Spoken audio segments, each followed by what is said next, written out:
But anyway, thank you all so much for being here. Thank you for being around. This is the Small Council, which we have Saturdays at 9 p.m. Eastern. We have a fantastic group of individuals that have gathered. Some people who aren't regulars here. We love to see that, right? Some new people and some old friends. Right now, we love our old friends too. Wick, that wasn't a shot at you. We love our friends as well. But yeah, we're glad to mix up with some new faces. So yeah, thanks all to my audience. Sorry I couldn't greet you before because I was dealing with fucking everything. But here we are.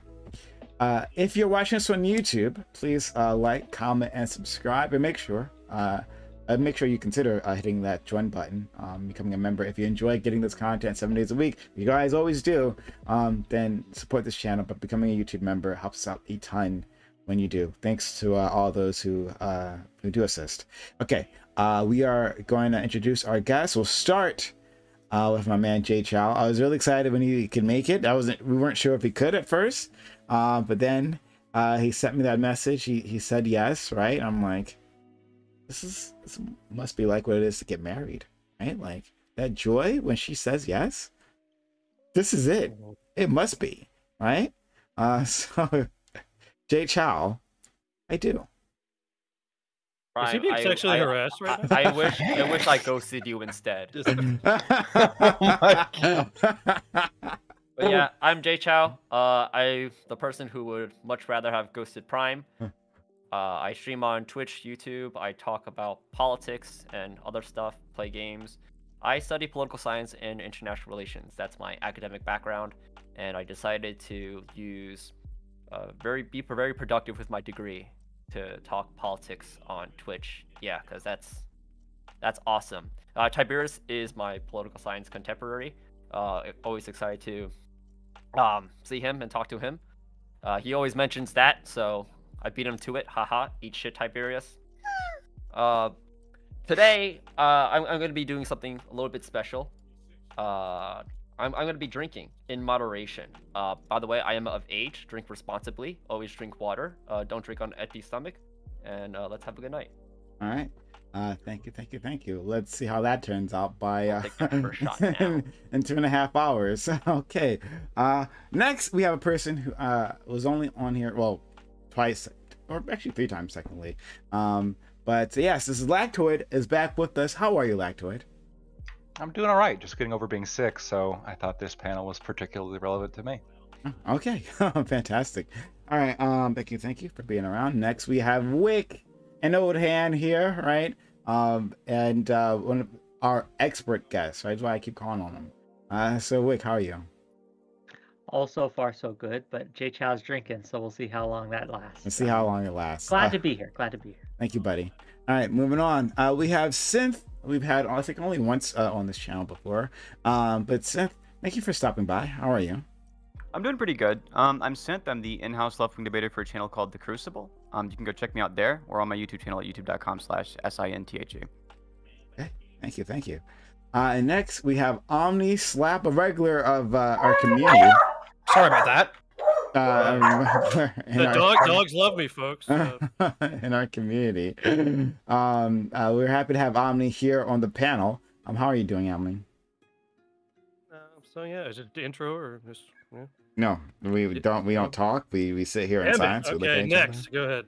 Okay. Yeah, all right. I'll just make it quick. Yeah, I'm OmniSlap1 on Twitch and on Discord.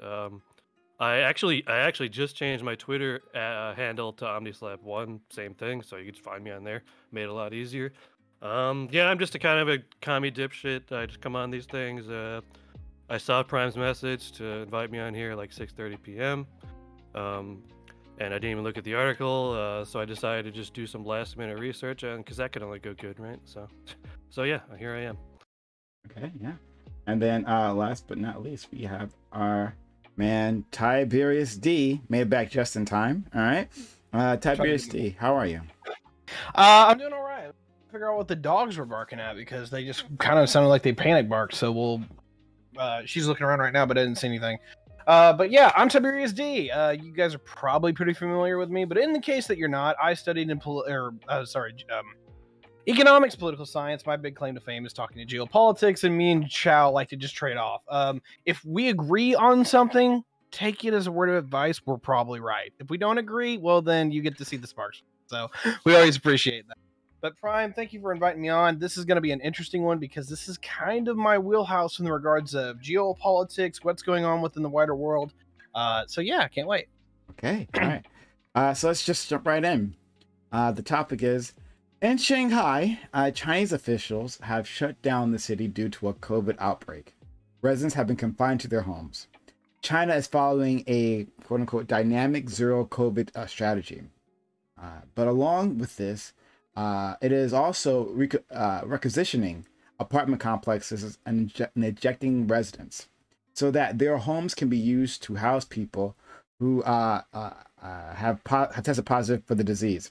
The ejected residents have been fighting back and rarely seen protest.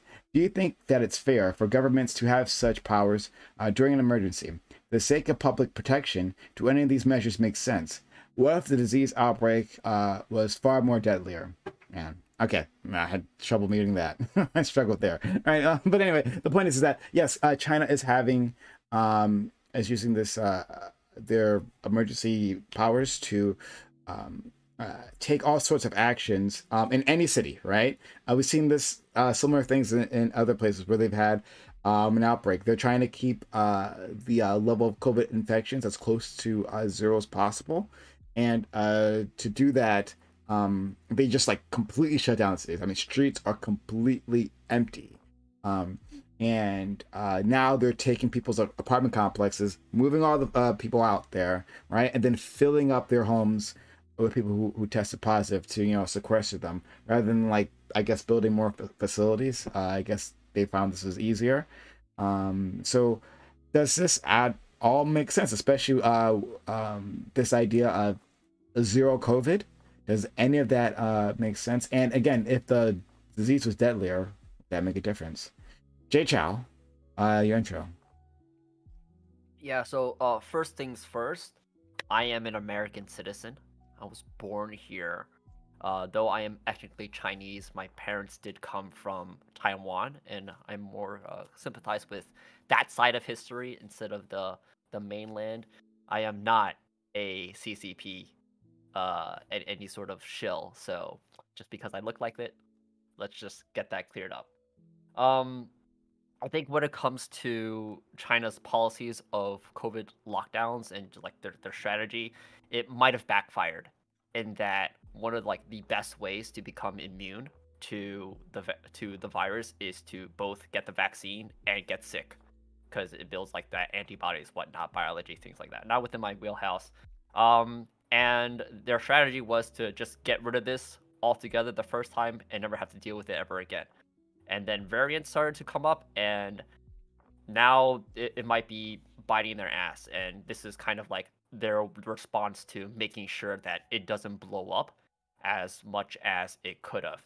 Now, like, could have been worse than like what they're doing right now. Like, if they just relax and let things go, would it be worse? Would it be better? Like, that's a counterfactual. No one could answer that. But something that I can say is, personally, I think what they're doing is really unreasonable. I don't think like people should be really giving up their homes. And what makes it even worse is that, like, even if it was a good strategy, they're really fucking it up. Like, logistically, it is a mess. People are not getting water. People are not getting food. Like, even if this was a good strategy, people are going to be pissed for that reason. Not just, like, they can't go out and they can't see family and friends and whatnot. Like, they're not even getting means to survive. And for a country that kind of prides itself on its like government responsibility, lives first before anything else, they're not doing a good job, and people are going to be pissed. Lactoid. Yeah, I just want to start by saying go Taiwan. Sorry if I just cost you some ads. So yeah, China's an authoritarian dictatorship. I'm not surprised that they would do this. I agree with Jay Chow that I don't really know what would happen if they didn't do it. It's sort of a counterfactual. But I wouldn't do this. I think it's unreasonable. I agree it's unreasonable. You know, COVID is dangerous, but I think that the solutions need to be balanced. I think they need to be weighed against the rights of individuals. And I am also American, and in America, we tend to place more weight on those rights of individuals. And I would be opposed generally to further lockdowns, especially something like what we're seeing in China, which I think is just it's very overboard. I don't think that how COVID's dangerous, but I don't think it's dangerous enough to justify such a violation of individual rights and such an upheaval of the societal order. We're also seeing some troubling things coming out of, tertiary effects coming out of some of the lockdowns, right? One thing we're seeing is that children born during the lockdowns have a significantly reduced IQ, about 78. And that's controlling for kids who got the virus. So it's due to lack of engagement, it's due to lack of, being able to leave your house and go do stuff, especially for children, that's really important. And in China, they're literally locking people into their homes, which could very well have an effect. Similar to some of the initial reports we're seeing about this. That combined with economic devastation, somewhat arguable in the health outcomes. I just think that it's a horrible idea, and the U.S. should not adopt China's strategy here. Wick, there you go. Okay. So, on other subjects, I talk about doing the minimum amount necessary to solve a problem. What China is doing is far and beyond the minimum amount necessary to solve the problem, given the real risks that COVID poses to a population. China's heavy-handed strategy here may work, it may not, I do not know, but what it's doing is far more than is necessary than to solve this problem. They are violating people's rights over there in a real way, and it's just something that, look, when they're protesting against the government in China, it's serious. They don't, it's not like protesting here where, the news will be like, go team protest. No, you'll go to disappear forever prison, or there's a very real possibility, okay? So it's not the same level of thing. So, and one of the problems with this is we'll never know if it worked or not, because you can't trust the numbers coming out of China. They have lied continuously, not just about their COVID numbers, but about the reports they've given for years and years and years. I used to be a Chinese linguist, crypto linguist for the military. I did study this. I unfortunately lost most of my language capabilities, but I still know a little bit of Chinese, Mandarin, and again, I was able to listen to some of the things that they've done and some of the things there. I won't get into details too much. It didn't have to do with COVID. This was way before that time, just to make that clear. But yes, do not trust the Chinese government. They do not have their people's interests at heart, nor our interests at heart. And when it comes to solving COVID, this is not the way to do it. It's just, frankly, way too much. Now, if the disease were deadlier, if I can imagine a hypothetical world where the disease is much deadlier and these types of measures might be justified. Fair, but that's not this world. That's not the world we live in today. So that's my statement. Losses, language capabilities, and insanity. All right. Let's go to Synth. Sure. So I don't actually doubt that China's strategy here might actually work to mitigate the harm done by COVID. I don't think that that's sufficient, though, to justify the harm done by utilizing these specific strategies to mitigate that. When the government does an action, you don't just have the immediate effects or the direct effects of that action. You also set that precedent going forward. So when the government of China does something that seems to very clearly violate some of these rights and human liberty, even if it's an extreme circumstance like this, there are more harms than just the direct harms of those rights being violated. There are also long-term going forward, it's then easier to violate rights in the future because you've desensitized people to those rights violations. I think that a strong argument could probably be made that this might be an effective strategy to mitigate the damage done by COVID in the case of China. A strong argument cannot be made that that's enough to, I think, justify it, though. Omni.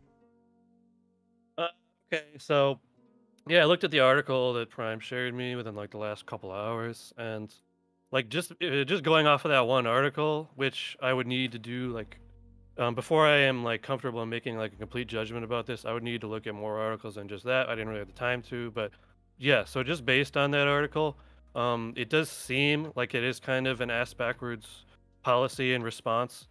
Like I don't. To me, it doesn't really make sense to like kick people who are already living in an apartment to like make room for like COVID patients. To me, it would make more sense if they just use the same resources to like build maybe makeshift or whatever like homes or rooms for the COVID patients and let the people who are living in the apartment stay there. That's what would make more sense to me. But like then again, like this is by this article is by NBC, which is one of the biggest freaking Western news outlets there is. So I cannot just trust their word. I would need to get more sources on this. But based on it, it's like maybe you're taking this particular thing a little too far. But like, I mean, as a whole, though, when you're looking at China's like COVID response, I mean, like I think Synth mentioned this, like they clearly have been pretty effective at it. Like, it's like if you Google like the Chinese death totals that they've had so far, it's like it's a fraction of America's deaths, for example. If you go and Google China's death totals from COVID, it's like 4,600 deaths. Whereas I don't remember, like last time I checked in America, we were like 900,000. I don't know, we could be at almost 1 million now. So like clearly they're doing something right over there. But this particular thing, I'm not sure whether it is the right move. So Tiberius. How do I mute myself there? Didn't want any more dogs dropping in on us. But so I think we all agree with the ethics here. I didn't hear anyone who was going to go the opposite way of any of the rest of us. So I think we all agree that this is bad. So I'm going to at least use my intro to open up like what we're actually dealing with here. What China is dealing with right now is the Omicron B variant. This is the variant of Omicron that is as infectious as measles, maybe even just a little bit more so, but it's as lethal as what the Delta strain was. So you're talking about a disease that kills, without someone being inoculated, 1 out of every 10. Pretty serious deal. Now that's some numbers out there. Like I can give you some other ones if you want, but it's assumed that it's pretty serious. Now that's not being inoculated, and if you look at most of the world, everyone's either inoculated with some dosage or another from particularly Moderna and Pfizer. Problem for the Chinese, they have something called Sinovac, and it is 1/10 the effectiveness of the American-made one, or the American-made vaccine. You can even compare it to the one from AstraZeneca and a few others. It's terrible, and it doesn't work. And so we are seeing China shut down its major metropolitan areas, Shanghai as an example, where they're literally telling everybody, go home, don't work. Oh, and by the way, if you're in an apartment complex, this is something I got from a colleague, so you can take this with a pinch of salt. They are telling an entire skyrise, you can send 2 people out for once a day for the entire skyrise for 2 hours to get food for everybody. Oh, and by the way, if you leave your windows open, they'll have a drone come by and take a picture of it and send you a bill. I think we can all agree that this is disgusting. Is it warranted? Hell no. The question is, what do the Chinese do, and is this the only reason why they're doing it? I'll get to the second part at a later date because it gets a little conspiratorial, but when it comes down to where the Chinese are right now, they're going into system failure. You have people starving in China again.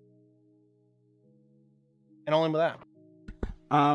Okay, so I find it interesting that Synth started to touch on this, but and Tiberius as well, but like the seriousness of the situation.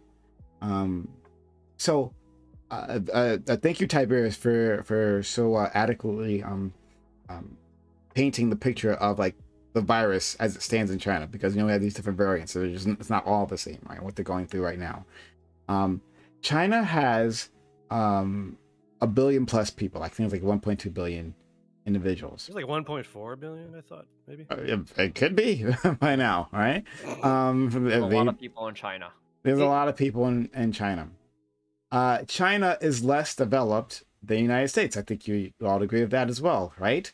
But also, that combined with a deadlier strain of the virus, a more infectious strain of the virus, at this point in time, like if they adopted anything close to what the U.S. strategy was, which is basically no strategy, but if they did, right, and they had a similar death toll, right, they would be swamped, like the end of their healthcare system.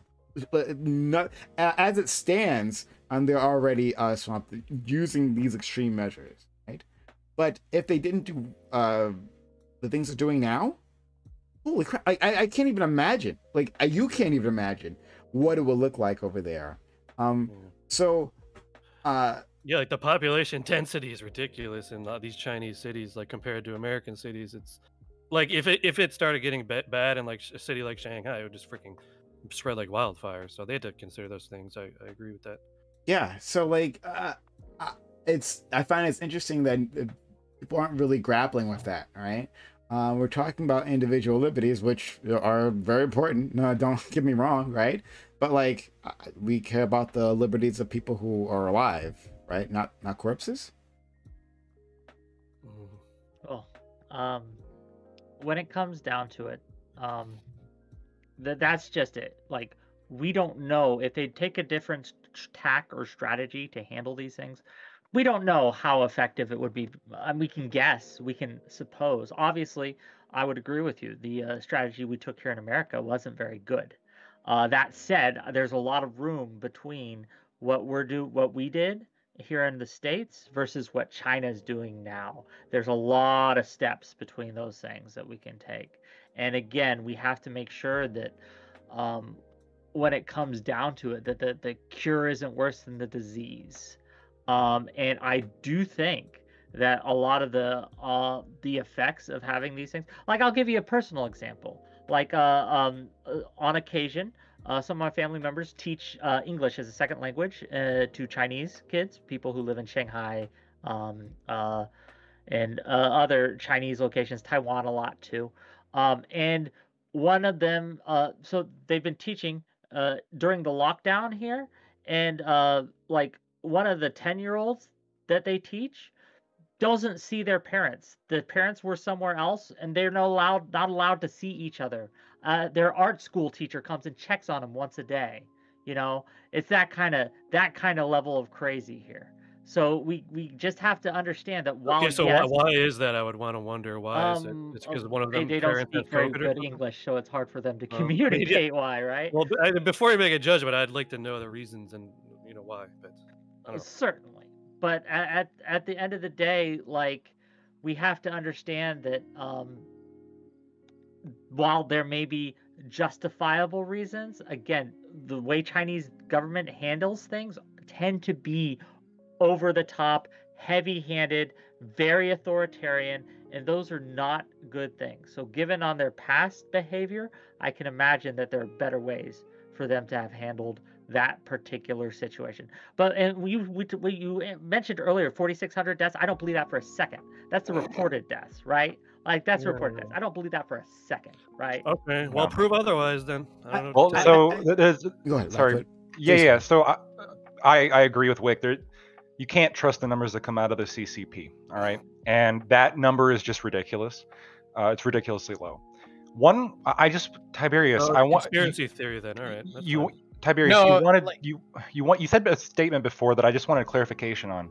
Sure. Am I correct in understanding that you said that the new strain of COVID has a 10% lethality in non-vaccinated individuals? I think that might be a little on the high side, but it is, compared to the original strain, is over 4 times as deadly as the original coronavirus that swept through.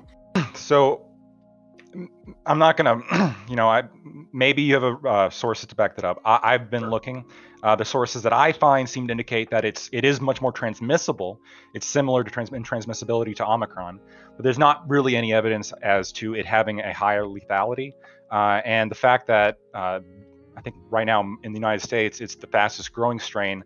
I think most new cases are that new strain, and we're not seeing a correlated increase of mortality or hospitalizations. It seems to be much more in line with Omicron than Delta. So hold on, we have to be really careful about comparing numbers now to before, because right now we also have different ways of dealing with people getting sick from COVID. Like right now we're getting tested at home.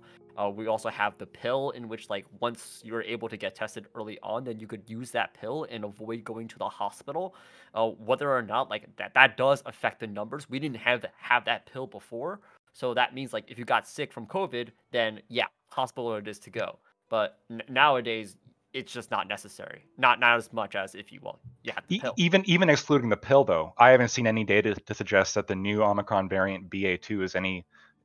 There's no evidence to suggest it is as lethal as Delta, for example. Delta was particularly lethal.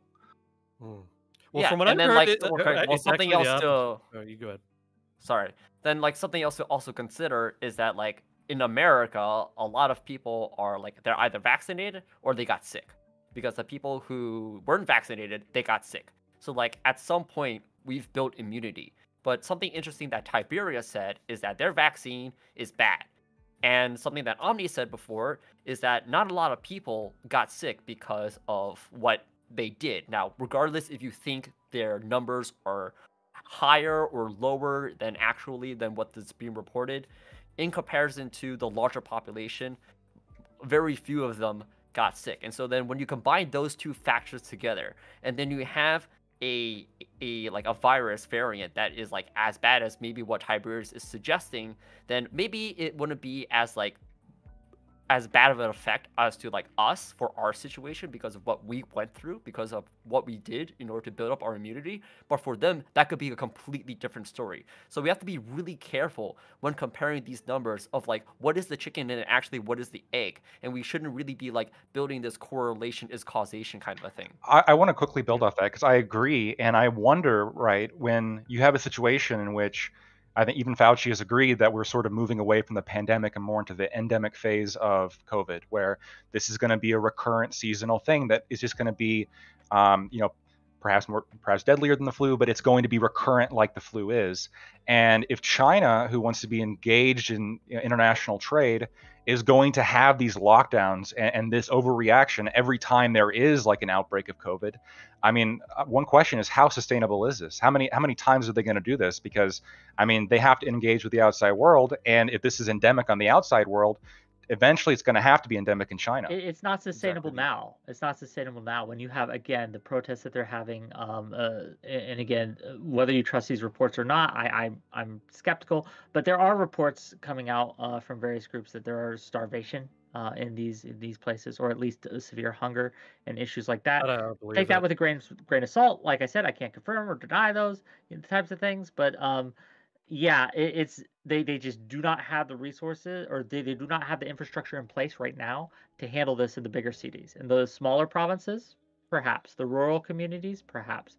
And what we don't realize about China is that while there is a huge population density on the coast, along the coast, there's a lot of rural area too, and a lot of rural citizens as well. So Yeah, absolutely. The long-term. Oh, yeah, you go first. Okay. Yeah, I think to circle back around to what Prime said, that we care more about the people who are alive now, not the corpses. I think the long-term effect's really important here. So like, even though we care more about the people who are alive now than we would about corpses, we also care about the people who are alive in the future. Those liberty violations now don't just harm the people who are alive now, they permanently cause problems. So in the case of like the use of emergency powers, it almost always strengthens the power of elite groups, so people at the top of society. And in the case of China, it's already incredibly unequal and becoming more unequal every year. So those long-term effects of this strategy, I think, are the primary issue with this strategy. So how many deaths would you say it's worth? Liberty is worth then, in your estimation? It kind of depends on which form of liberty. So I think in the case of free speech, quite a lot of deaths are worth that, right? Like worth that like permanent standard of free speech. I mean, you can laugh if you want. China cracking down on free speech. How many people are dying from that? From the, I'm not sure that's relevant. Well, yeah. So then, like, they're living half-lives. Okay, so like I understand. So like I understand one half of every life, right? I understand that like liberty is really important. Yeah. I love my liberties, United States citizen and whatnot. But when it comes to like China, they have a completely different political culture, and we could judge them for that, and we could say that they're wrong for like accepting like their government's ability to not spread out these liberties and even like crack down on them. But like when it comes to their priorities, which is life, I'm not sure how like liberty and life, what is the balance here? Like I don't think there's a trade-off between those two. I think there is, because in the case of liberty, that gives you life long term, right? Like the sacrificing liberties now leads to like sacrificing lives down the line. So I think that the Yeah, so like what there's an important thing to liberties? take note of there, which So is like that- tell me Go that. ahead. Can you explain that to me? Like Yeah. besides saying you that want it mechanistically- happened. I don't know what that yeah, means. I'll give you Sure, I could explain to you mechanistically how that happens. So when we talk about like say for example your right to privacy or something, right? The right to privacy now can be something that gives you the ability to have like the right to privacy now makes sure that like when it comes to legal cases and legal proceedings, it's not the case that you spend your life in prison when you don't. Then it's not necessarily the case that you need to be spending your life in prison. The case of the free speech, right? If you crack down on somebody's free speech, they end up spending their life in prison there as well, right? This ends up like losing years of their life. I think this stacks up over time, and eventually you lose so many years of your life that it's as though you've lost like the equivalent to one human life. I do think is the case you can trade off like that. I Yeah, think- no, I That wanna is like I like. Okay, so I get it, and to me, it is so minimal in comparison to like what you were making it out to be before. Whereas like it's so like drastic, and I think like what Omni was like kind of pressing you on before is that like okay, well, how many lives are we willing to let China like for them to die from making like having relaxed COVID restrictions to the point where like we consider the lives for these liberties and like I guess like you said prison, like they're not actually dying in comparison this to is like very somebody weird. They're getting basically by sick. the locked in way, by the prison way, right now. For the record, though, here, let me just state for the record: average lifespan in China 77 years. Average lifespan in America 79 years. So it doesn't seem to make that much of a difference to me. I don't know. Yeah, what's really like interesting about like that would every make a single huge difference, time wouldn't it? people outside of China, including me, really talk 2 about years? China. Yeah, 2 years is a huge difference. It's very important, I think. In the case, I mean, you can Okay. laugh if you want, right? But in the case of that two extra years of human life, that adds up over time. Sure. Okay, so then over time, when it comes to COVID, how many do you think are we going to be saving or letting be killed?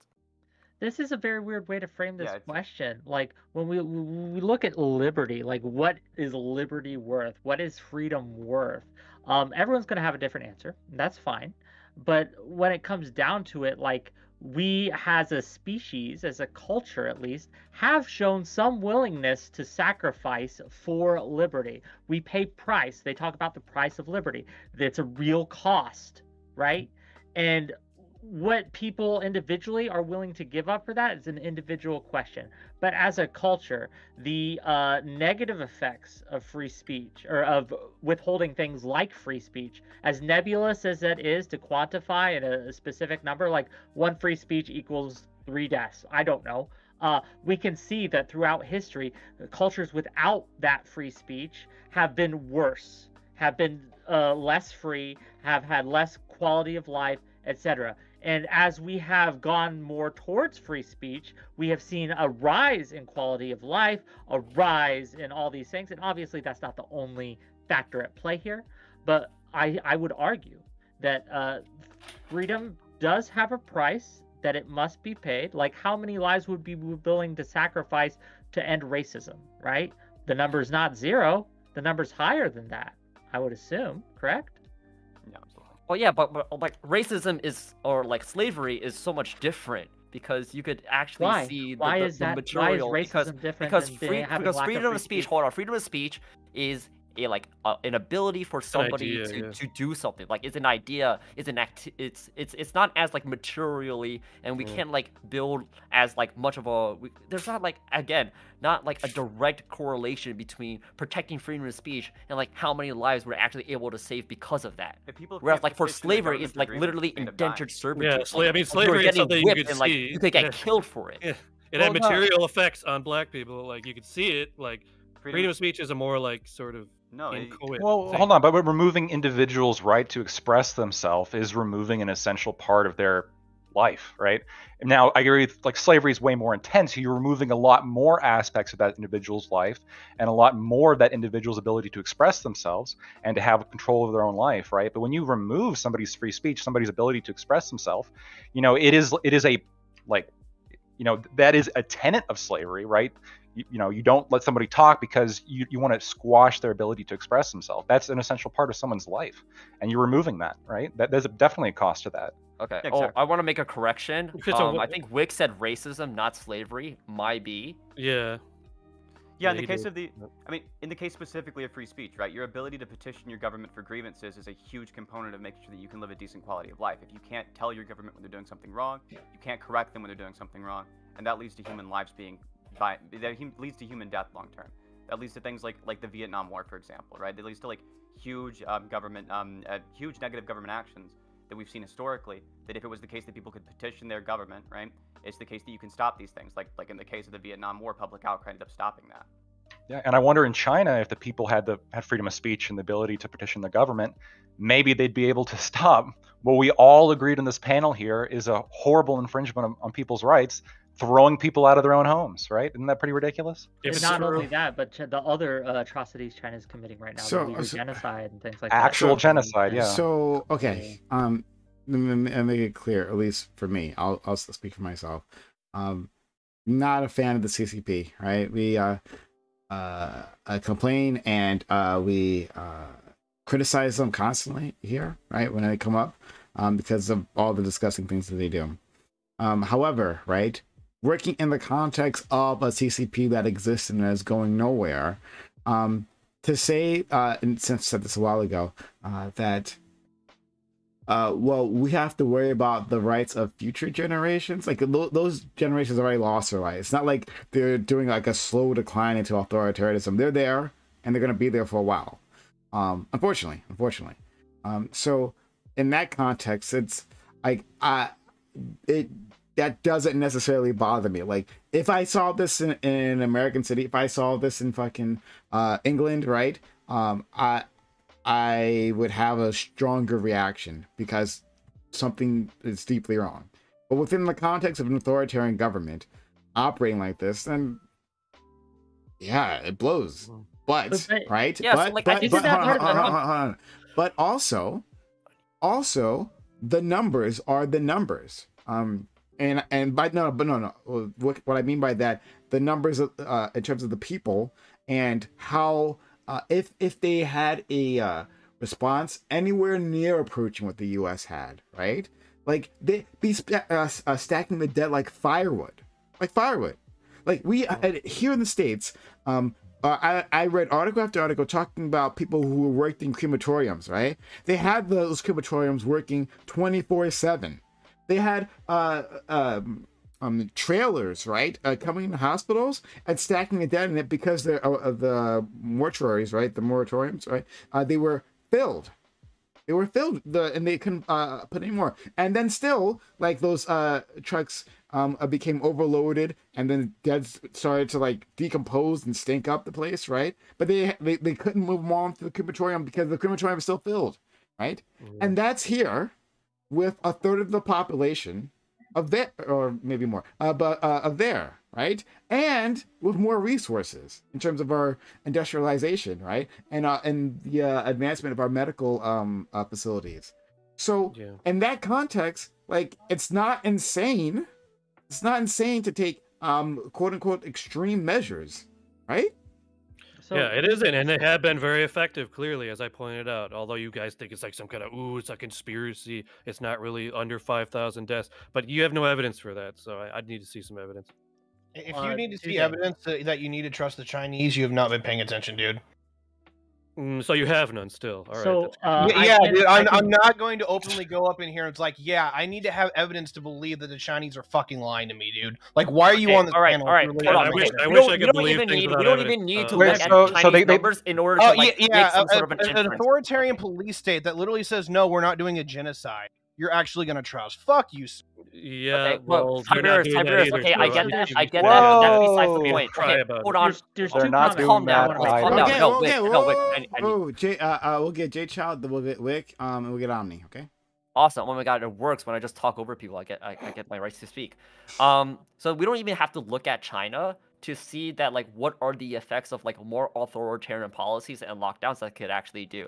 I recognize that there's a paper that suggests that in Europe, countries that were like really quick and really fast to impose restrictions and lockdowns and whatnot had better results when it comes to preventing deaths than countries that didn't. So then there's like countries like Sweden is often pointed to as like having no restrictions at all. And then the reasoning was, okay, well, we gotta save our economy, right? And then it turns out that both their livelihoods and their economy got really screwed. So like we don't even have to look at China to be like, okay, do we trust them? Do we not? We could just look at in Europe a comparison between more authoritarian policies versus more like of the liberty kind of policies.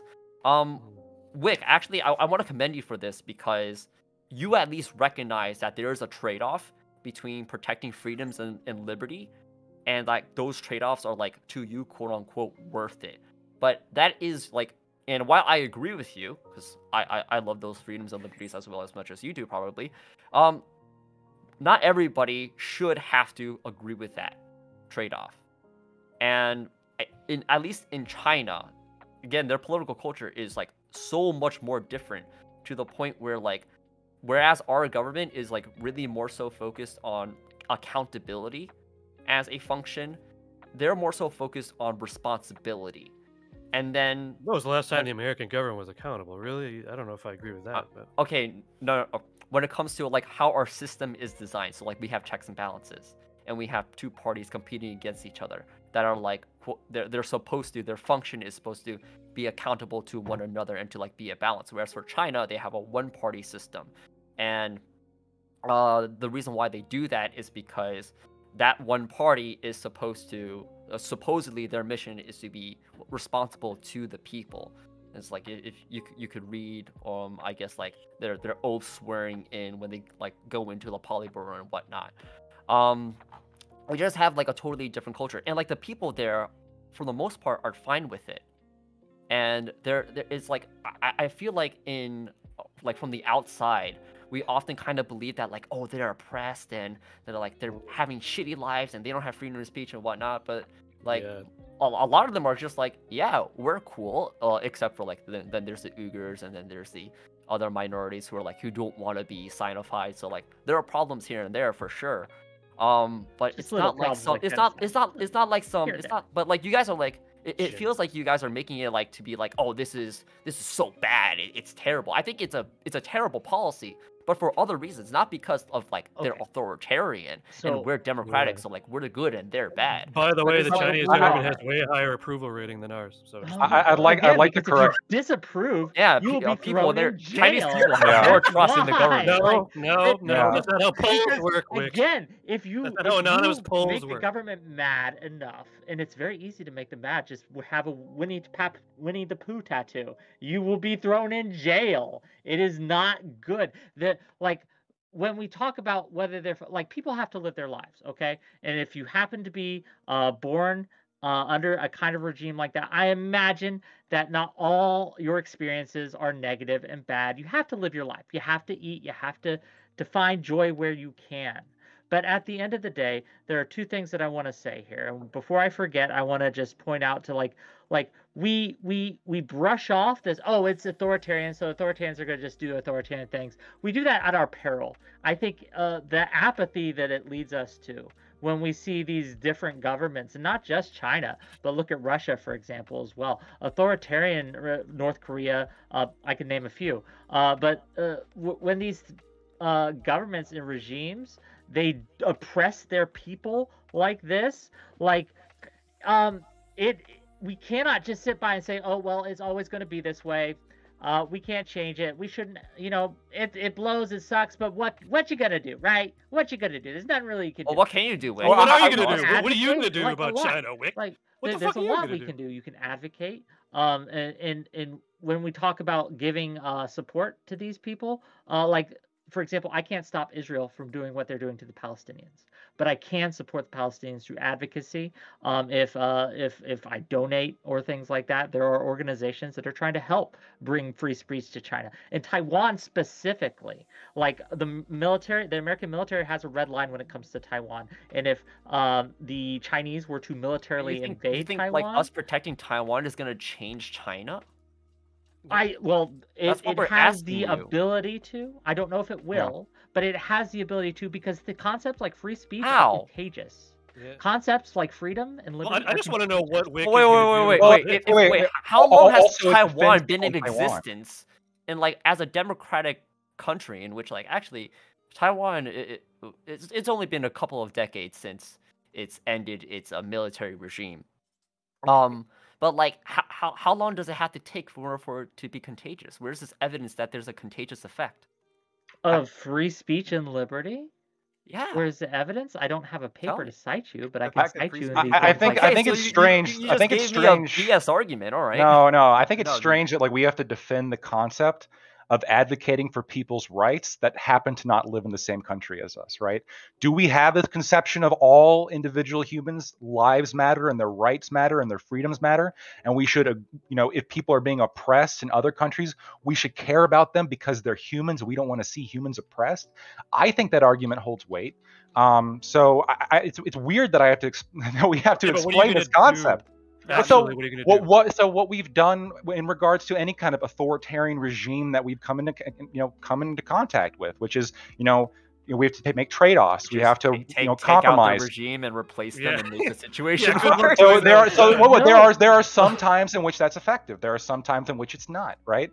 Wait, All when these has that things. been effective? Look, Korea? authoritarian I guess, like, the recently. reason, like one of the big reasons Germany, Russia didn't Japan? want Ukraine into NATO Germany's a good is because example, Ukraine was those getting a sort of- taste of Western Removed freedoms, Hitler. of Western democracies, and he knew if he Wait, didn't do wait, it wait, now, he hold wasn't on, going to wait, be wait, able wait, to wait, wait, stop wait, that. wait, wait. Are you Right. making the case? Are you The making the case reason- that Russia, Let that me like finish my case Western before you say influence what in I'm making. Ukraine? No, I want to hear this from you. Are you actually please. making the case that Western influence in Ukraine was actually a threat to Russia?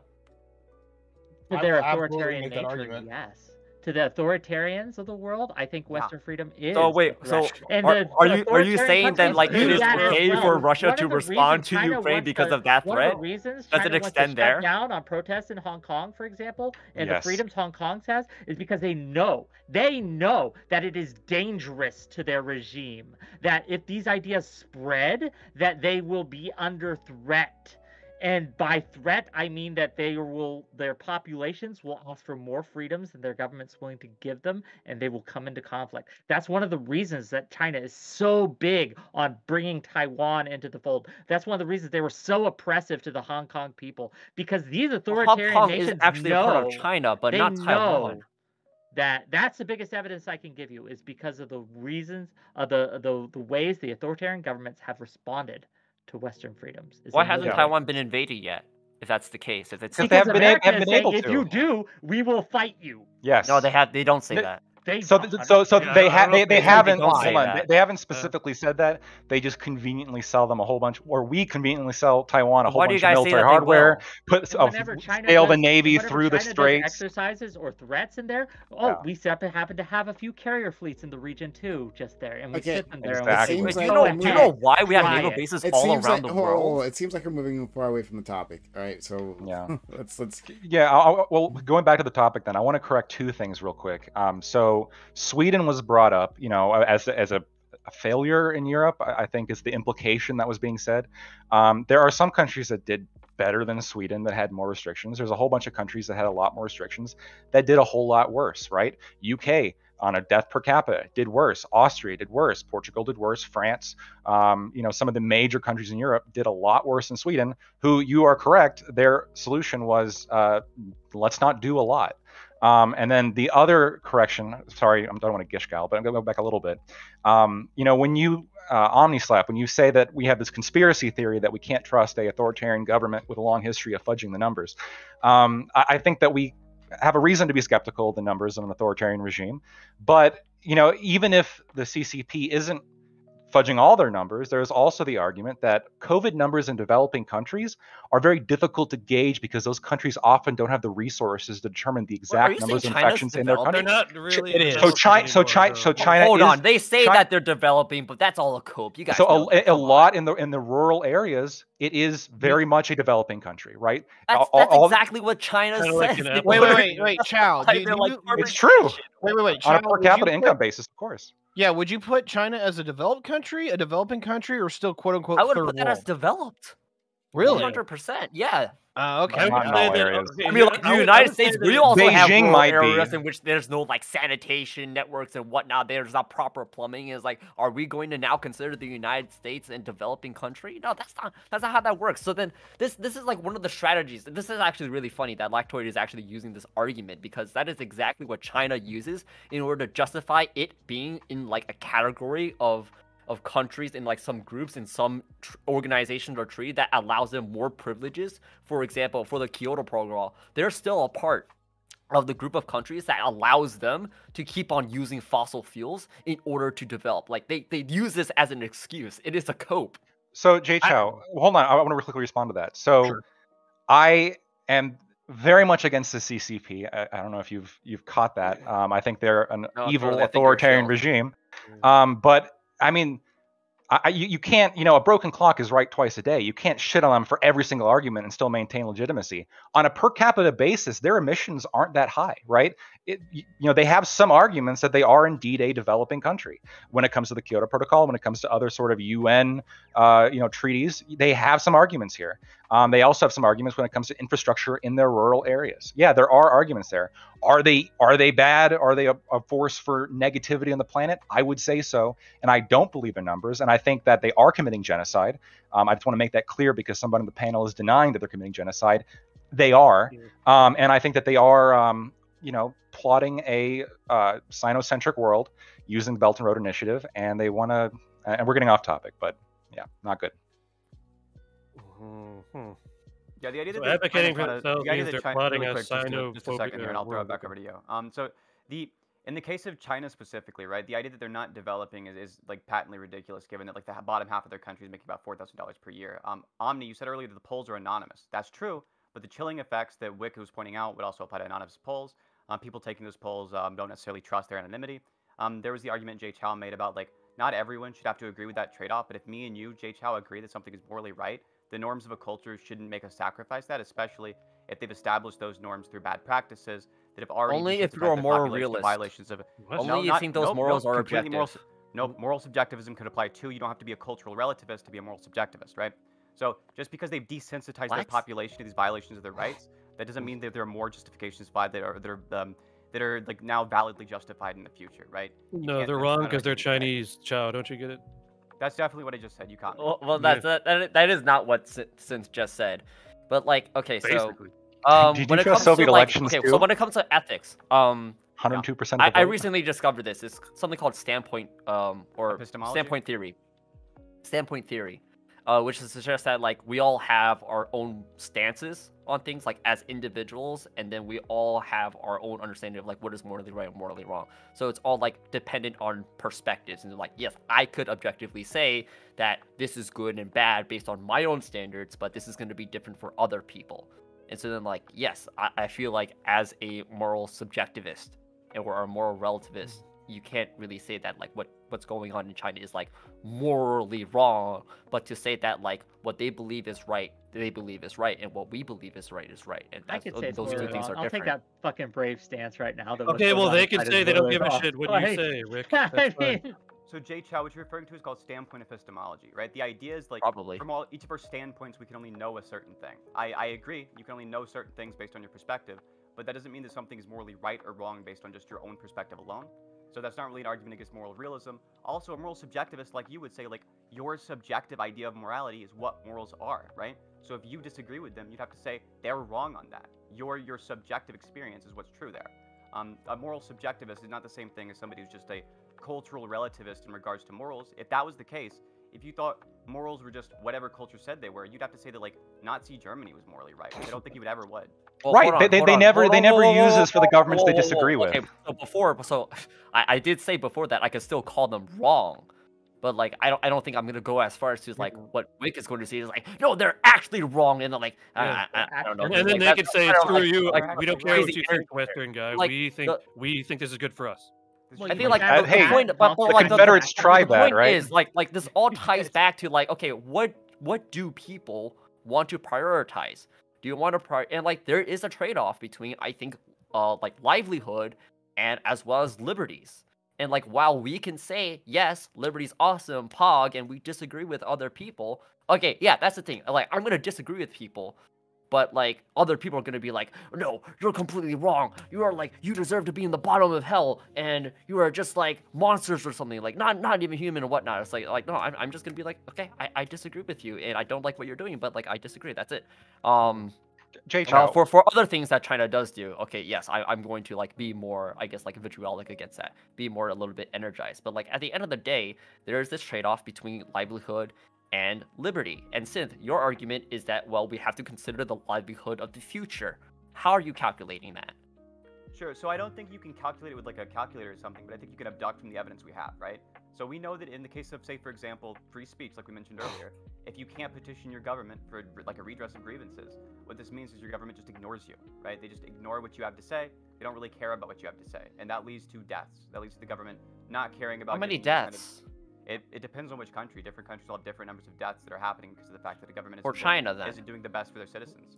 In the case of China, like every single person who's like forcibly sterilized in like a Uyghur camp would be an example of somebody who is like having their rights violated in a way that like, That's not directly leads freedom to- of speech. directly leads to less. If it was the case, they had more freedom of speech there. People could speak out against this, but they just don't have that option. They You also really don't have think freedom of people in speech China there. would speak out against the They don't, Uyghur they definitely genocide? don't. Yeah, of course not. No, You know you're why? saying- no, Because Jay they Chow, in the like case it. of- That's one of the No, freedoms. no, no, That's no, no, one. that's That's one of the no. freedoms Holy denied by them, shit. right? So there's one of the freedoms. So the Uyghurs are having a whole bunch of freedoms denied to them, right? Yeah. One of the freedoms is the ability to speak and to talk to people and express the fact that like what's happening to them and the horrors that are happening in the camps right now built in Xinjiang, and What horrors? Tell us about the horrors. I want to see Okay, what you know. okay. I mean, how we about this? can go into that, but here, let's narrow real quick, Jay Chow, let's narrow real quick. down our No, comparisons. hold on, okay? hold on. Let's narrow down our comparisons. Wait, 'cause wait. I know, I'm wait, trying to wait. help out Prime to bring back to the topic. Okay, so the liberties concerning COVID versus the livelihood of like more restrictions of like for preventing COVID deaths. What are the numbers? How many deaths are you preventing? Or They don't or, have like, any, dude, here. or actually, They don't have how any. many They're how many making shit deaths up. are you allowed to have by I guess like removed by like adding more liberties when it comes to the COVID policy? Sure, it depends on how long term we're looking. If you stretch it out long enough, it becomes like nearly infinitely. Oh many my deaths, right? If you god. stretch it out- It becomes infinite. Great, Jay No, Chow. if you- So This is if you had crazy. infinite time, of course it would. It's because as many lives as fits their being- argument, lives that's being all. we lost seem now. to be all over the can't place use here it- because you this started is- with this is the argument that we impossible can't to even inform judge us other. on what policy Well, we should pursue. No, you No. started with the argument that we can't even like begin to judge other countries because that's just the way they want it, right? Like we have to be Hold able on, to. I didn't say judging. I judged them. You I did already say said judging. that I judged them. So I so, said I so judged them. I'm sorry, maybe I'm mistaken here, but it seemed like the gist of the argument being made before was that this is the way they have it. They're happy with this. They're happy not having these freedoms. Why can't why do we have to impose our Western view on everything? Now, first of all, we're allowed to. No. We're fine. I'm okay with like us imposing our Western views on them. Okay. They When- should when have. have I we're- disagreed we're- with Right, them? we're- and right, and one of these Western views is this concept of individual freedom having value. I feel like we've had this conversation before, right? Individual freedom does that have an independent value or not, right? Some Yeah, people but, like, think it I'm does, right? asking Do you want to like, live? What are these? Do you want to die on your numbers? feet And or then, live like, on your all knees? of a sudden, I'm getting the criteria of, well, if you consider infinite time, then there's infinite. You're just ignoring there's the there's argument. The best infinite argument. Jay Chow, I creativity. thought we Oh my both agreed God. in our intros. We both agree that if China doesn't have this policy, can we predict the exact amount of deaths that are going to happen? I suppose not, right? I mean, I don't have these figures or Yeah, these but like, models. so then when it comes to the topic at hand, then if you actually are going to propose an alternative, then sell it, and sell and like if you actually want to realistically convince the Chinese government to have a different approach in policy when it comes to COVID, then like work with their values. Like with like a death two table or things. Hold on, something? two But, like, things, you two guys things, two aren't. things. Real quick, Instead, real it's quick. like I'm it's gonna like interject here. completely One, out I of the don't think reality the of like Chinese the government- Chinese system just needs I to love flip around. It just but needs to like Chinese be government burned down officials are and be not watching right now correct. to check out to see how we're going to persuade them to change their policies. Right? That's not happening. That's not a realistic end goal of this conversation. But what Yeah, you I guys do are just want to virtue point out, signaling. though, Okay, so is how that are you there going to is change a them? That's what I wanna value know. in having these conversations because we can look So at you're it. just virtue And signaling. even though I do not know Yes. how to make a light bulb, I don't know how to make a light bulb. I know 1,000 ways not to. I know that what China's doing right now, I don't know the right answer, but I know that's the wrong answer. I know that that's wrong. I know that that's not that One, I don't think it's something they can sustain, so its long-term effectiveness is a question here. And two, even if it does like solve the problem, you could solve a lot of problems. Like we could solve crime by just jailing everyone in the country, right? That would Preliminary be a imprisonment, yeah. solution, but it would be a terrible solution. It would be way heavy-handed, right? And so I can point at this policy that they have in place right now and say, hey, that's way heavy-handed. Again, I'm not an expert. I don't know the right answer here, but I know the wrong one when I see one, and this is the wrong one. Yeah, probably. I think it's really funny how Write a letter to the for like Chinese government. for the past Probably. how many You lose social decades, credit points, the don't you? arguments of China's gonna economically liberalize when we open up to them. Oh, our values are just I had gonna to go to the bathroom diffuse real and they're quick gonna after that, change so internally and like all these things is like it hasn't happened.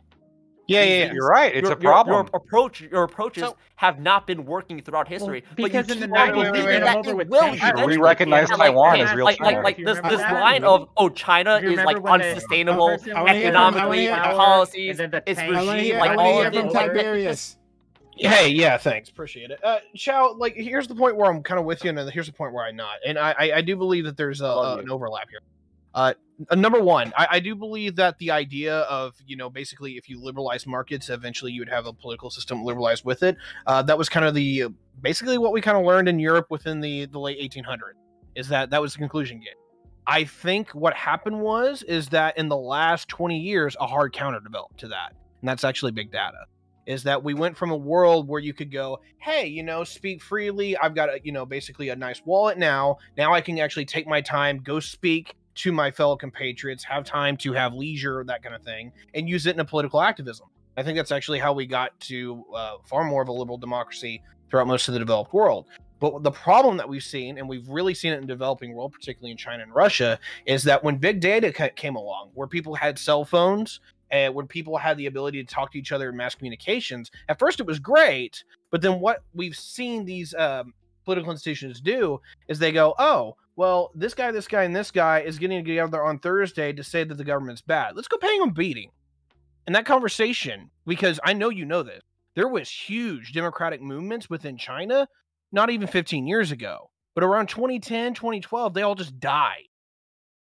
I think that's actually what happened, is that the active liberalization process still should work, but now they have a hard counter, so that we can't use that kind of practice anymore, which sucks because I don't know how to beat it. Okay, Right. what did I miss? Or we can't see the movements because China has complete control of the media and prevents Western media from seeing things that they don't want them to The see. Great Firewall of China is a Except thing. for this. Again, Yeah. before So, that, like- their answers to this was to just kill them. They would kill them. They would run them over in the streets, and break up these protests and things that were happening to a larger and larger and larger degree through force, through violent, oppressive force. And when your government is willing to do that, just shoot Wait.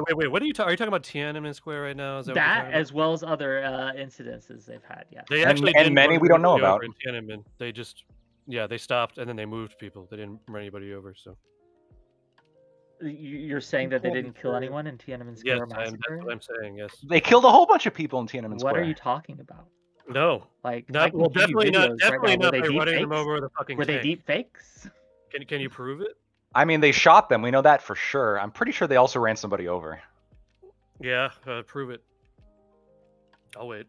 What evidence would you need if I gave you a video of this happening? You Would that be will enough? never have it. You will I never have guess what you need. preferably video or testimony, I suppose. You want me to I don't know. prove the Holocaust next? Like, what the fuck's Yeah, going no on right shit. here?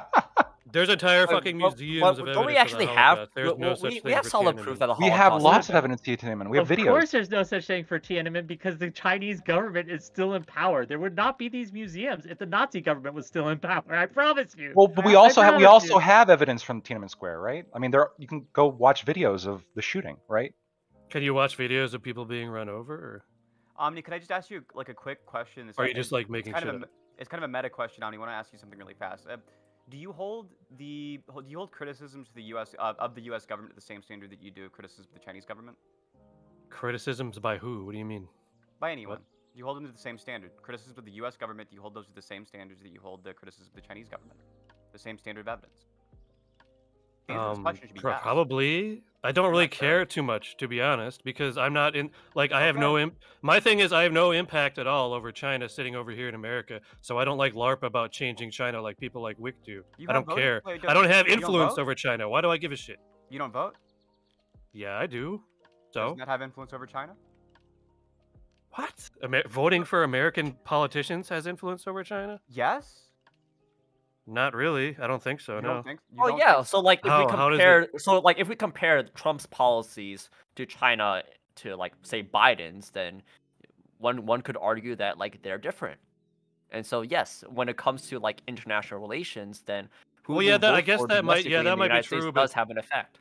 That might be true, but the thing is, like, I think Trump was largely an aberration in terms of American policy towards China. Like, I think for the most part, the U.S. government is like pretty much united in how our policies towards China. And Trump was kind of like a break from that because he's fucking Trump and he's an oddball fucking outsider weirdo who just came in just to like start shit. But like, I think for the most part, American politicians have been pretty unified on their China policy. So that's why I'm saying, like, I don't know if it has that much influence. Yeah, but so then then would you think that Bernie Sanders would have had like maybe a different approach to, or like, you know, you could even look at what France is going through right now, in that like there's Macron and then Le Pen, they're in the second round, and Le Pen is like really like much more in favor of like what Russia is doing, and like doesn't like the Russian sanctions and whatnot. So then it was like, yeah, I think when it comes to who you vote for domestically, it does have an effect on like foreign affairs, and that's something that is often not really seen as a priority, but there is a difference. So I did post a video both in the Twitch link chat and the Streamlog chat about and it doesn't have anything about them running over tanks, but it is a BBC report on them firing into the protesters and fire on protesters in the Tiananmen Square. It's coverage from the 1989 Tiananmen Square massacre. So yeah, so like there's two things. They also imprison people. So like separately, hold on, because like a lot of people are using like merging these two events as if they're the same thing. Is that there's the Tiananmen Square crackdown actually, where people were in Tiananmen Square and they were protesting, sitting down and whatnot, and then the government responded to them militarily. And then there's Tank Man, in which it happened after Tiananmen Square. The tanks were coming out from it, and then Tank Man with his bag of goodies and whatnot was there, jumped onto the tank, was like, yeah, like these are two separate things, and you guys were talking about two separate things, like where people running people over, blah blah was probably referring to Tank Man, but then what Wick was just linked us was I think like there's a sound recording and like really bad resolution video of like shit going down and gunshots being fired. Well, no, that's the thing. I'm not saying necessarily that nobody died there, but there's always this claim that I hear. It's like there were a bunch of people that were run over with tanks, but like I never seen video of this, and like I've never. That's probably actually wrong on the tank thing, but like it doesn't make a difference if they're run over a tank or shot to you. Like, is there a moral like distinction there? Is one worse than the other? I mean, not necessarily. No. Okay, well, in that case, to be clear, I'm not even admitting necessarily that they were shot either yet. Oh, you keep going back. Yeah, Omni is more so concerned about like whether or not what we believe in has evidence, and I kind of respect that. But no, he's denying the evidence. Hold on. No, I'm not. Hold on. He's asking for it, and you guys are saying there is evidence, and he's not convinced by you guys saying there is evidence. So I commend what Wick did. I commend what Wick did, in which he actually provided evidence. This is common knowledge. Like this is common knowledge, like the killing fields, like in Cambodia and shit. A lot of things you should know this. Common knowledge that are false. True. Yeah, I trust the average American to know things about I can't. China Everything that I could say, I could just say common knowledge. I trust the country full of people who can't fucking point out China on a map. Not an argument. So you're right that some people. Okay, let's clarify here. You're right that some people are wrong. You know, old wives' tales or whatever, right? But like the Tiananmen Square massacre. Maybe I'm unique in this, but I've known this for a very long time, and it's well known that many people were shot during that event and killed. Non-combatants, civilians who were protesting, were shot and killed, right? And there's also plenty of other events those civilians were being violent, FYI. Okay, Lactoid, so I get where you're coming from. I get where you're coming from, but it's also the Uyghur genocide has numbers Lactoid, too. You saying that is not going to convince Omni. that it happened. I don't know if I can convince him. What I'm doing okay, right so now, see, to be that's clear, the thing, is Jake, that like what I'm doing right now I is don't I I'm don't think pushing what you're back, doing is back really against productive. his narrative But hard, like you and kind showing of the evidence, just not like to convince him, but to wanna get remind shit the to Omni. audience, to remind Okay, the audience that yes, there the is audience. proof that these things happened. And I again, I was 6 years old at the time, so I wasn't allowed to watch it. But my parents Jesus, you're saw it, old. and other people watched it live unfold on their screens, right? Like they watched this Okay, series well, of events. It was a I multi-day couldn't watch process, it live right? on my screen, and like if I came up to you and I was like, "Yo, actually, like I'm kind of skeptical about this, blah blah blah. I disagree," and then like, what is the response going to be like? I watched it live on stream. And This Jay is Chow, common knowledge. everybody What are knows you this.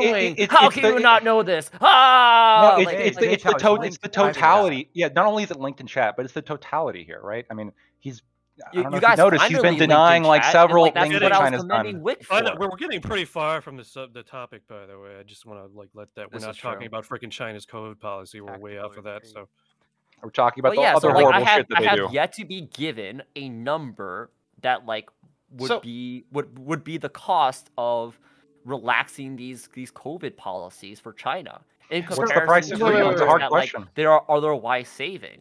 What? Like I haven't you even have a been number beginning for- any idea. Can you give us a good number Only for that things like if that you can consider save from? infinite time, there's infinite casualties. Yeah, What Chow. kind of I got one casualties for are you. saving, Jay Chow? I want to hear Tiberius. Yeah, I'm sorry. Like, I'm starting to wonder if my microphone's fucked up because, like, usually I don't have a problem talking into the group. So, like, here's the problem that I look at this, if you're going to put this in more of like a calculus kind of perspective, is that whenever you talk about getting rid of civil liberties, it's not like just blatant, you get rid of civil liberty X, whether it's the freedom to assemble, freedom of speech, freedom for 2A, any of the shit, right? It's not usually just a dynamic number of X for Y. What usually I kind of look at this is that it's a multiplier effect. So if I can say, hey, I don't like what the government's doing, you all need to pay attention to this. Sometimes it doesn't mean shit because no one's paying attention. But sometimes it means a lot because somebody is. So the problem that I have with this conversation, and why I'm just kind of like puttering off to the side here, is that you're talking about, for me, multipliers, not active, engaging numbers. Yeah, it's hard.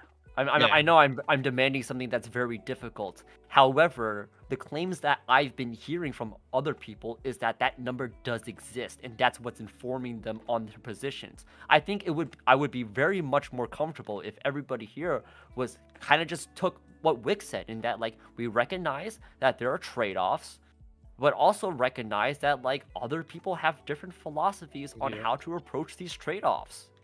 Oh, 100%. no, but And then, they're wrong and, because and they're then not like, American. and then all of a sudden, when I start hearing that one trade-off is better than the other objectively, and I ask for a number, because if you're really being so objective and you can't provide a number, how am I going to be convinced that one is actually better than the other? Besides it's the always, ability it's to always talk going to be about subjective, even if you can have put any forward a numbers. number, It's right? just pure ideology. They're saying they have some more. Well, We have yeah, way more before you just freedom strawman points. us, Omni, We whoa, have way No, more no. freedom points than Whoa, China no, does. no, no, Omni, any number that we put forward would be subjective as well, right? Because we're coming up with a number that we think freedom is worth, right?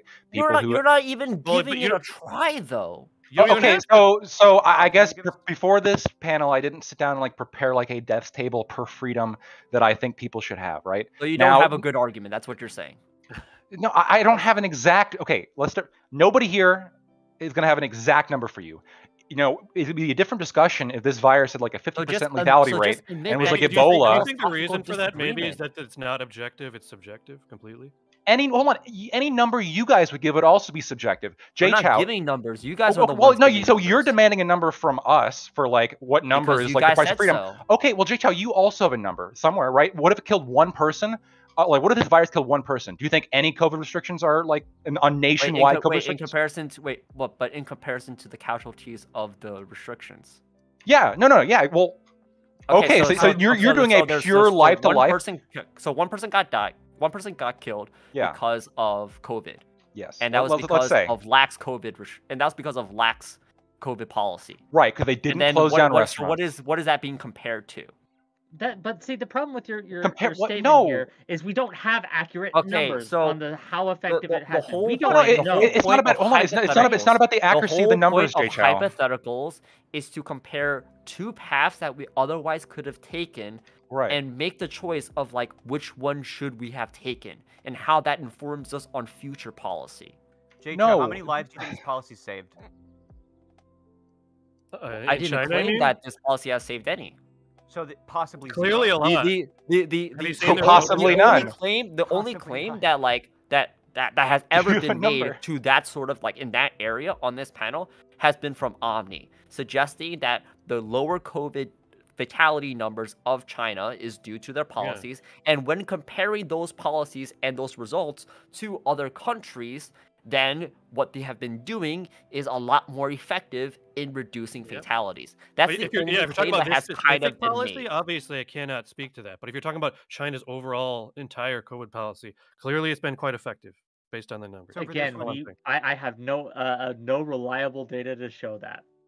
Yeah, but I have hold on. no Okay, reliable well, the data. reliable It data seems that I like- have proposed, which comes from Europe, okay, unless you believe that the numbers from Europe, from typically democratic, Sure. liberal democratic We're talking countries, about are China, right? lying. Hold on, okay? We are talking about China. However, you guys can't be convinced about China. So what I am instead doing is giving you a comparison between what is the average death fatalities of COVID between countries in Europe that have more relaxed COVID policies and more restrictive ones. And the ones that were more restrictive and the ones that acted earlier because they were like, hey, we don't care as much about liberty, so we're just gonna do stuff and enact lockdowns. They had better results. So if you don't even have to take China as the case study But I'll that tell you suggests why, that I'll tell their you why policies this work. You could look comparison at doesn't other work. countries that have done similar I stuff. want you to you answer why my this question before. comparison- Get a try, and then this comparison and type is periods too low after. resolution because obviously each country, unless I'm very much mistaken here, and if I am, please correct me, and I'll take it back. But the China policy, this zero dynamic COVID policy thing that they were using, and they're using now, isn't exactly the same policy that was used in other authoritarian countries. Am I wrong here? Were they different policies? And so we cannot know what, because it's so low resolution. We cannot know can you which say that part of those there's a policies was spectrum of effective. what is more if anything, what I could actually tell you is that what So, China is doing I took a even vaccine. beyond, it goes even beyond than the And I the did more 20 jumping the more jacks. authoritarian And I didn't get- policies of I Europe. didn't get COVID, right? I took a vaccine and I did 20 jumping jacks and I didn't get You COVID. are a So sample obviously size it's of one equal to say person. that the You 20 jumping are- jacks were so just as you- effective. so Of course you're- it's not. Of course so it's not. That's really Okay, you are ridiculous, right? equalizing. You're like acting as if your anecdote, your You're personal acting as if anecdote, these things is are like one-to-one comparisons equivalent, when they're like in not. legitimacy to like what I am bringing up, which is a massive comparison of European countries, more than like 30 of them. And I will stipulate Seriously? to the fact that if Are you you have seriously doing harsher this? long-term, if you have harsher lockdown This measures, is it really is more bad faith. effective. But where we part ways Do you have is that evidence for that? we don't know which portions of those extreme lockdown measures were the parts that were effective. Do you at have making evidence for that? Like That we don't know. Do you evidence make for a any sort of counterfactual? correlation? It's a counterfactual. So let's how, go. how are you supposed to provide evidence for a counterfactual? Okay, so what you do is not find the counterfactual. What you do is you take countries that have done something, they have done X, and you take countries that have done Y, and then you compare the policies and you compare the outcomes. Okay, I want to move this It's along. not that let's go simple, to, though, let's right? go to Ty. It is the best thing that we could have done. I want It's to go to called- Ty. Okay, so like comparing China to anybody else, I don't think the comparison to Europe is apt in any way, shape, or form. But someone who's a little bit closer, and it's still a wide margin, I would like to compare them to India. We're talking about a nation that, granted, is quite a bit different. It's 1/5 the standard income, so it's a lot poorer. But it is a lot more liberalized, so they couldn't hunker down nearly as hard as what the Chinese did. Hell, China literally welded people in their apartments, and there's video of that shit. So when it comes down to it, is that if we actually compare to where India was versus where China was, India claims, just by the numbers that they have, that they've lost over half of them. Number one, for me to believe that China hasn't lost at least 100,000, considering the resources at their disposal, I'm going to press X to doubt. When it comes to the liberties that were given up here, it's one thing to go, hey, you all need to stay in your homes. We'll literally try to make a domestic DoorDash versus, oh yeah, we're literally going to weld you into your apartment. there is. It's one thing to say, look, we need to hunker down. It's another thing to literally go, you can't go get food. So that's where I want to leave it with that. This is also the problem with doing like cross-country comparisons, right? And this was done before when it came to Sweden. And then it turns out that countries that had way more strict lockdown measures, a lot of them did a lot worse than Sweden, even though Sweden had more relaxed lockdown measures. China's got very strict lockdown measures, what we're seeing. But it's more social science is more complex than just saying here's country A, country B, or country B, policy A, policy B, outcome A. You're the outcome one that B. is. This is actually really funny. You're the one that is saying that like when you compare Sweden to another country, then like things. Because you Sweden did. actually had better. No, I didn't. No, I'm showing you that you're wrong. You said Sweden first. No. Okay. So Yeah, this you is did, really Jacob. funny that like you're bringing up Sweden. Okay. You What brought I it up. suggested. Okay. So how about this? So how about? Well, I did bring up Sweden as an example, but it is an I'm showing example why out it's of wrong. out of hold on. Okay. The what I'm citing is research that looked at and compared more than 30 countries in Europe. Do you want me to name on them all? So I just looked it up as well. Sweden did a lot better than other countries. This is the problem with country comparisons. This is a singular anecdote. So like You're just using corollary data, I've done Jake, Al. so Just what be a I've shill. done is that like Yeah, he wants to know what okay, all I countries am went giving an similar average. Holy crap. So it's like this is really funny. When it comes to like the gun debate, a lot of people will bring up Switzerland, but on average, when it comes to like when you look at the group of countries that have really strict gun I'll be laws back. I'm getting a versus a drink. group I of need a countries drink that for don't have like really strict gun laws, then one group has much lower deaths, casualties by firearms on average than the other group. No, And just because I you have have to like step in. one outlier, just because you have one No. outlier does not justify Jake, that Al, like, the oh, point this is is something we that you could can't just apply use to everything. correlation No, alone. I have to step in, right? Because this is the ultimate gaslight, right? What happens in these discussions and the gun discussion, but in this discussion as well, is you start by saying, here is country A, this is what the policy has done to them compared to other countries. And then our position is country comparisons are way more complex than that. Sweden actually did a lot better than a lot of countries that had a lot more strict measures. We're not saying that to say that Sweden's policy was good. We're saying that to show that this idea of direct country comparisons is really bad. It's a really And I'm bad not way making of doing direct social country science. comparisons. No, but you do. In the gun debate, it was immediately go to Australia, and then we say, okay, well, look at Switzerland, right? Because Australia was like it's an example, but like the broader argument is that Australia is part of the group of countries that have restrictive gun You're laws. doing it right now. And also has I'm just saying restrictive gun Okay, laws. I'm not sure how And far on we can average, go. in comparison to I'm other not sure how countries far that we can have go with this. We've that been, don't have, then like come on. You see, come on. like you hey, gotta Sweden be better- able to hey, Sweden have- did better hey, knock it off. Knock it than off. the UK. Okay? We've been bouncing around on this for a while, and I wanted to give you guys space, but it didn't seem like we can ever arrive at any sort of a conclusion here. So we're gonna move past this. All right. So there's plenty more to discussion. We also haven't. So I guess we still haven't gotten to the point where we're talking about like a deadlier virus, right? You guys have, or even not even a virus, just a disaster, right? That there's some sort of calamity. Like, should governments have the power to tamp down on civil liberties when there is some sort of overriding disaster? Again, let's remove ourselves from COVID for a moment. Zombie apocalypse, if you prefer. I don't know. But yeah, go ahead. So yes, I mean, I think most of us at least would agree if our safety was threatened enough, there would be steps we would be willing to take and go to that would restrict our liberties more, right? But the issue at hand is like where we draw that line, and I think we'll all draw it. Like, we're all individuals here, we'd all draw it at probably different places. Like, I'm willing to give up my freedom to bear arms, for example, like by requiring licenses, gun licenses, things like that. That's a freedom I'd really willing to give up. Not everyone here would.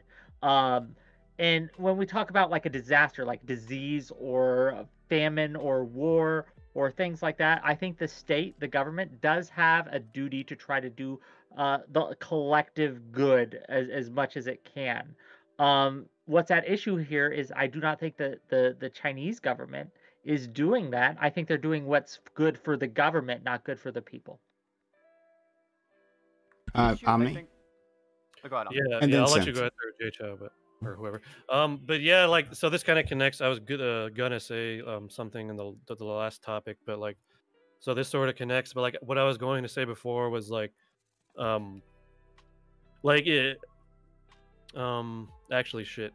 I forgot. Go ahead. So someone else can go while I recollect my thoughts. My bad. Sense, please. All right. Sure.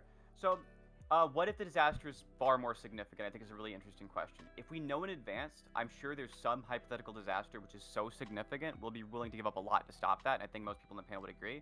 But the issue is that we can only make estimates and guesses about the future. And it seems like from the best evidence we have, a disaster that significant is not likely to ever come in a form that would be mitigated by giving up those civil liberties. And because of that, I think we have to make sure that we have this solid standard, this no ability to violate kind of standard, that the government's not able to violate our civil liberties like that going forward.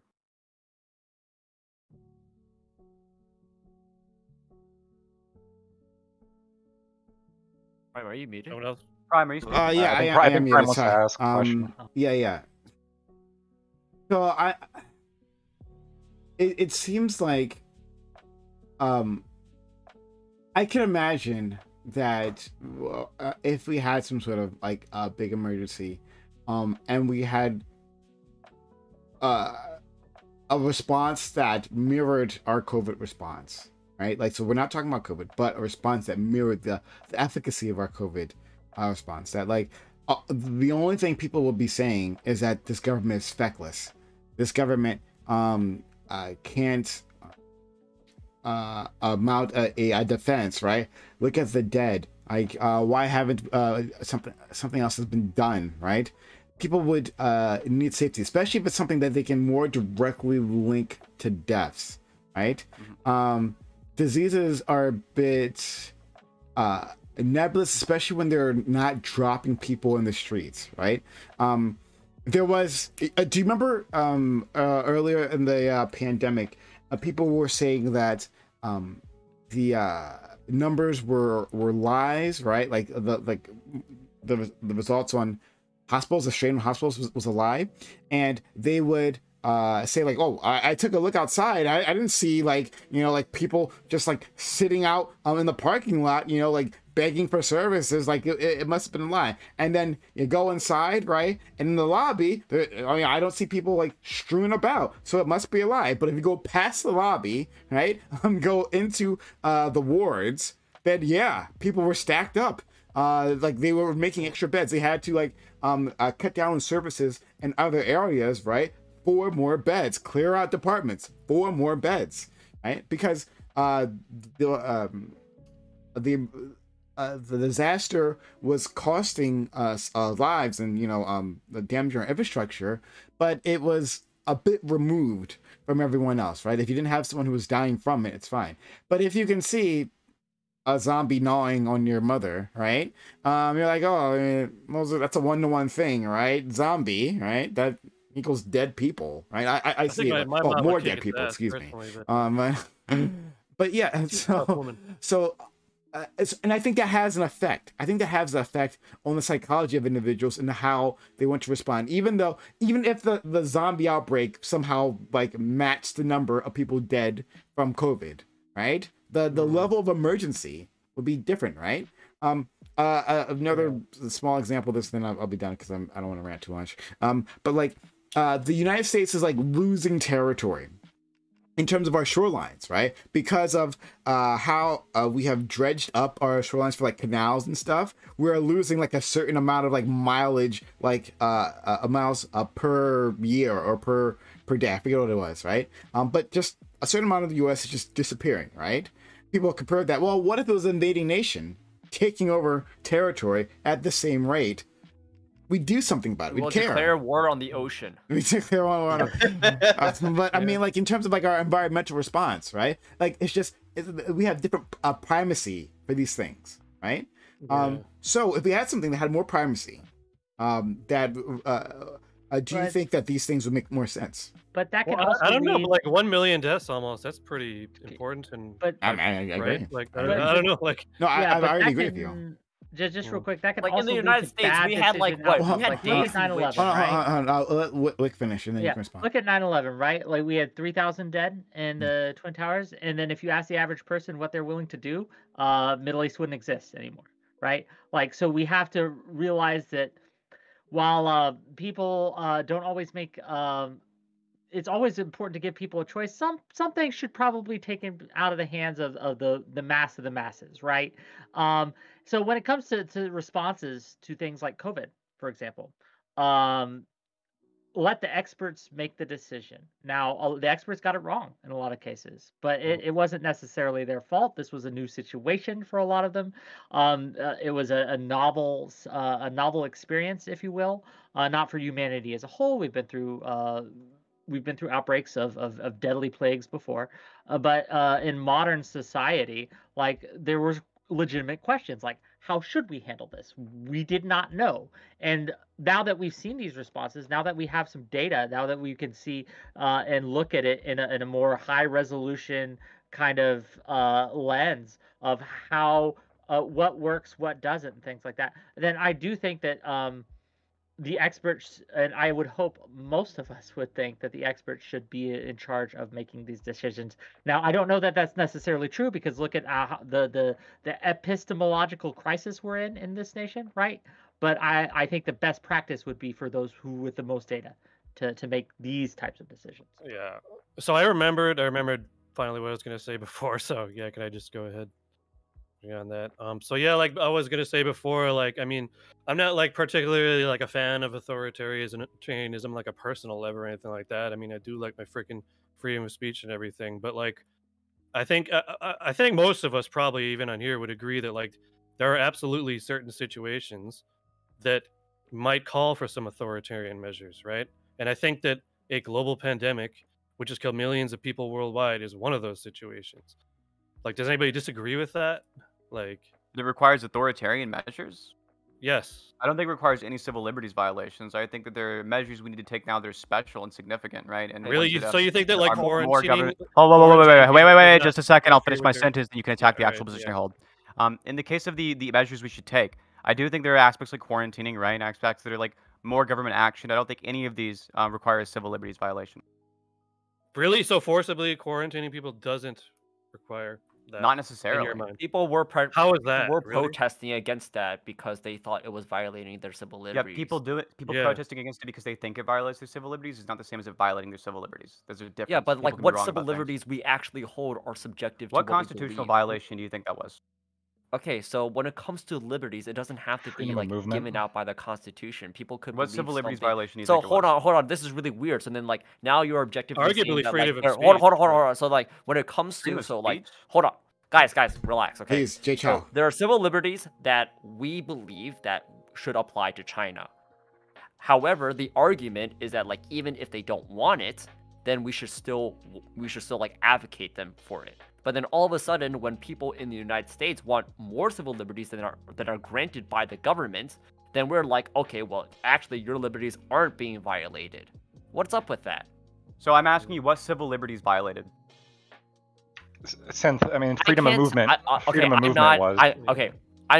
I'm not like advocating for these people, but I am simply just suggesting to you that there are groups of people out there who believe that this is an overstep of the government, and I don't think it's right for you to say that like, no, actually, it's not. Yeah. You guys are just Well, coping. you don't. Oh, yeah, you also, here's actually another don't one: think they freedom are, of so you assembly. think- Freedom of assembly, maybe. Yeah, Think that one might be- That's an argument I'm actually willing to engage with the fact that you're actually engaging and naming something here. Mhm. So if your argument is Hold that on. you think So it's violation- like, Okay, so yeah, the you hold liberties- on. You so, like, hold on for a second. Let me finish my sentence for a second there. Hey, Whoa, whoa, whoa, whoa, whoa, whoa, Narrow whoa. down. Jay Chow, gotta let him speak. Sin. No, this is bullshit. Thank you. And it's not bullshit to let me finish the sentence. Yeah, it is. Lactoid. I think the example you're bringing up of it violating their freedom of movement. I think that there are cases where you can stop somebody's freedom of movement. That's not necessarily a civil liberties violation. I think you'd even agree with that. I think that in exceptional cases, I think that there are reasons why it's not necessarily a civil liberties violation. For example, to keep a prisoner in prison, right? That doesn't violate the civil liberties. That so long as there's like due process there. I think as long as there's due process for making sure that quarantine's in effect, as long as there's a check and a balance there, I think that is sufficient to make it not a civil liberties violation. Okay, so like Is legal. everything in China? legally, anything in China being is hold on. the government of China violating any civil Let liberties? Lactoid respond, please. So like legally, I mean, you go through due process. Yeah, technically, there's this idea of you have, rights as a prisoner, but you do lose some of those rights. The government does take away some of those rights because you posed a danger to the public, and the government admits to doing this, right? And we all accept it as a society. I do think that when you forcibly quarantine somebody, you are violating, you are stepping on some civil liberty they have. But I would agree, like there is some level here that we, have to accept for, in situations like, potentially a global pandemic, right? Now, again, the balancing act and where you have to get it right, and where it's very difficult to get it right, is you don't want to go overboard, and you especially don't want to go overboard to the point where people start taking advantage of this to go further than is necessary. I think that's a particular danger that we got to be careful of. I agree. That's a very, very important danger to be wary of, and that's why I think it might just be a semantic distinction here, but I use the term civil liberties very, very conservatively, and I mean that in like a colloquial sense of the term, right? I use it in a way that's I don't want to apply that to a thing which I don't think is genuinely a constitutional crisis, right?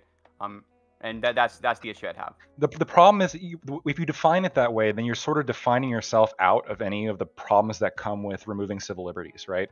Because we do remove civil liberties from prisoners that are necessary to remove from them, but there's also some that we don't remove because there's no reason to, right? There's no reason to remove a prisoner's like freedom to write a letter out to the public or to like talk to the media, or there's not a real justification there.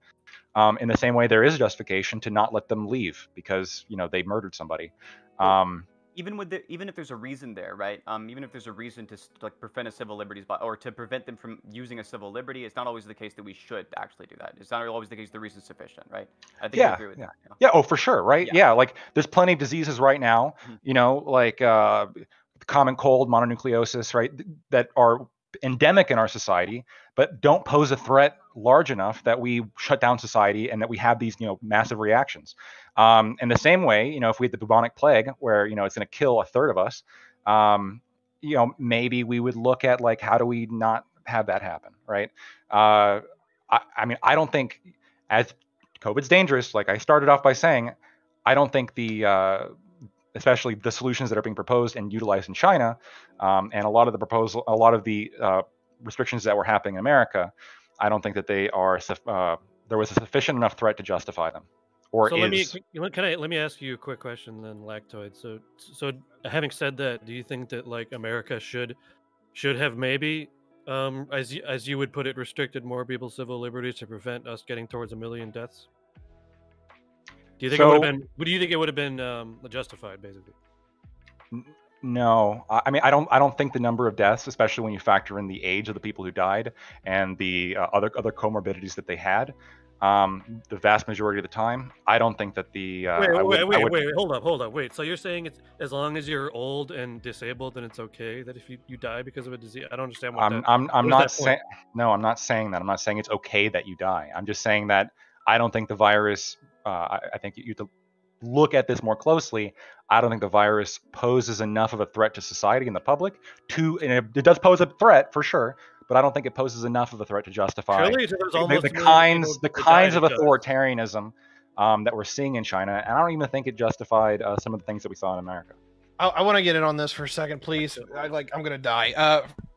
I will bite the bullet and say it was absolutely not worth doing that, because if you're talking about COVID, yeah, it's killed 1 million people. You know what's killed 3 million people in the same time? Fucking heart disease. Are we going to start taking away people's McDonald's next? Is that really what we're going to do?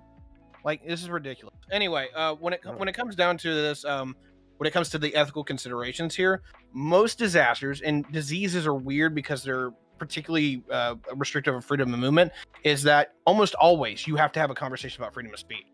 The worst part about any kind of disaster is not the information dispensing, it's fucking gossip. It's people going around saying a bunch of dumb shit that they don't actually know and actively going against the narrative that people need to set, whether they're experts or whether they're just leaders. Speaking of leaders, the second big that human right or civil right that kind of goes with that is, if you will put it in this term, autonomy. We have liberal systems that say, hey, look, we divide power, we divide responsibility.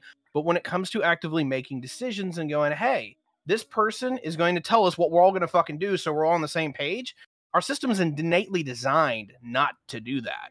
But the problem is when disasters comes, it's kind of what we need, because have you all seen our politics lately? We can't agree on what, to do anything together.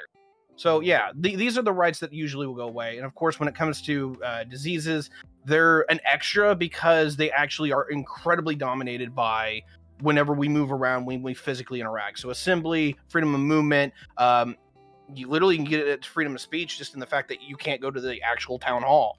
That all becomes incredibly important. Thank God for the internet.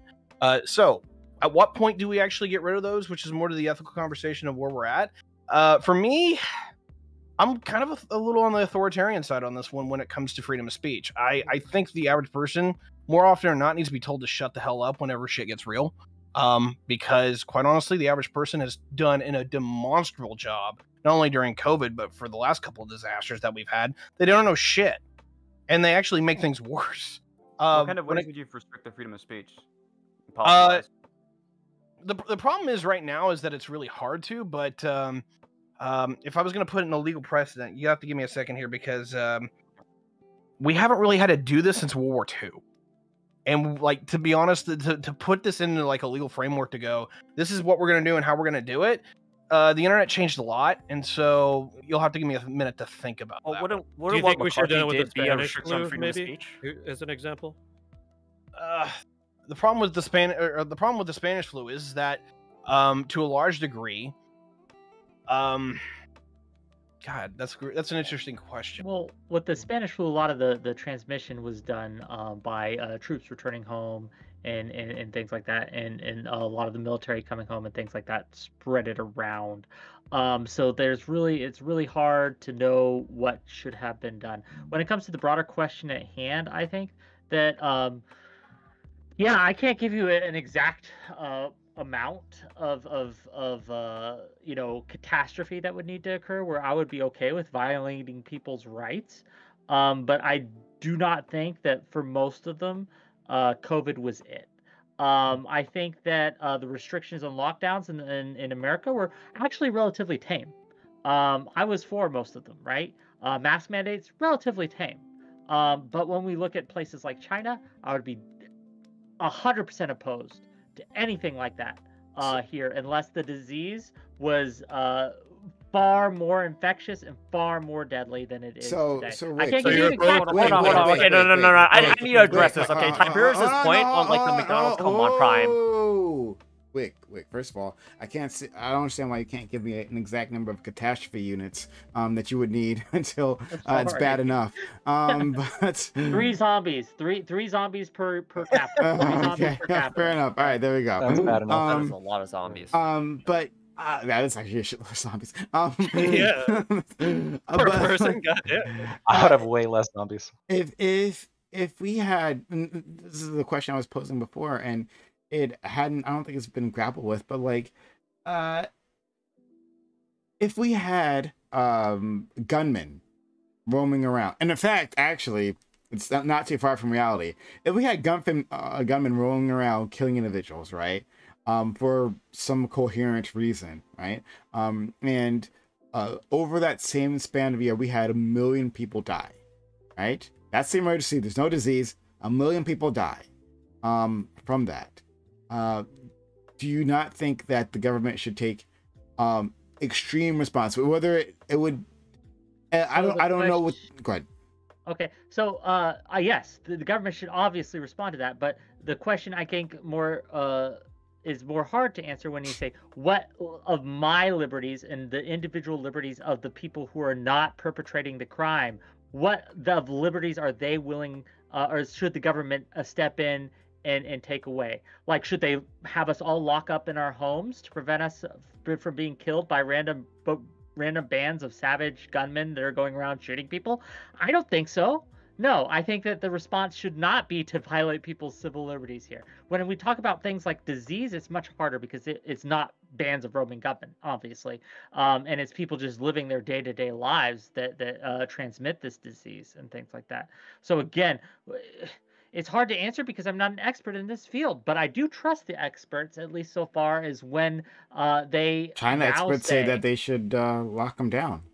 And I was for the lockdowns when it was happening. No, I mean like their type of lockdowns, their total lockdowns. Oh, in Chinese, like I don't like. They're once no, again, those and when it comes to experts. the Chinese government, I don't trust the Chinese government to that they're telling me the truth here. I just Hold don't. on, experts from the United States were suggesting that we did like really strict lockdowns. But Yeah, the not reason all why of them, they obviously. Like the expert Wait, opinion okay, was so like what, divided so you're on this, picking and right? choosing the experts that you actually want to Do give you do legitimacy to. otherwise? Wait, Based on like what liberties that they believe in. And you know what? Like I commend Fauci for doing this because like it fits more with the American model. That the experts will give their recommendations, but at the end of the day, it's the politicians and the government that are the ones to make the decisions. Now, like whether or not people here believe that that was a good thing or a bad thing to do based on the outcomes is another debate. However, like this fits more in line with what I think you would prefer, Wick. And again, I was for the American lockdowns, at least in the majority of how they're doing. I'm against the vaccine mandate, though. For example, I think a vaccine mandate would be a violation of our liberties. So, in a way that I would not approve of, given the severity of COVID, severe as a Yeah. So how it many may be. people? So I like, don't. I okay, don't but agree like, with is the there a vaccine point? mandate. Is there a point where like you would say no, Why the vaccine mandate difference? is I'm good curious. because it would save X amount of lives? Yes, if the disease were much more contagious and much more deadly, yes, there would be like Okay, vaccine so like when mandates it might comes be to deaths, necessary. okay, so like the United States has 1 million deaths. And this Tiberius, your argument before about like heart disease and McDonald's is complete dog shit because Fuck we you. were able to achieve 1 million. We got 1 million deaths with all of the policies that we did place. From the lockdowns to the mask mandates, social distancing, to the vaccines and the amount of people who were getting them, we still had that many deaths. So then, like, to suggest that, like, what we did was too much is also to suggest that that number would have been higher. That's what you're basically saying. All right, like, let me get in on this for a second.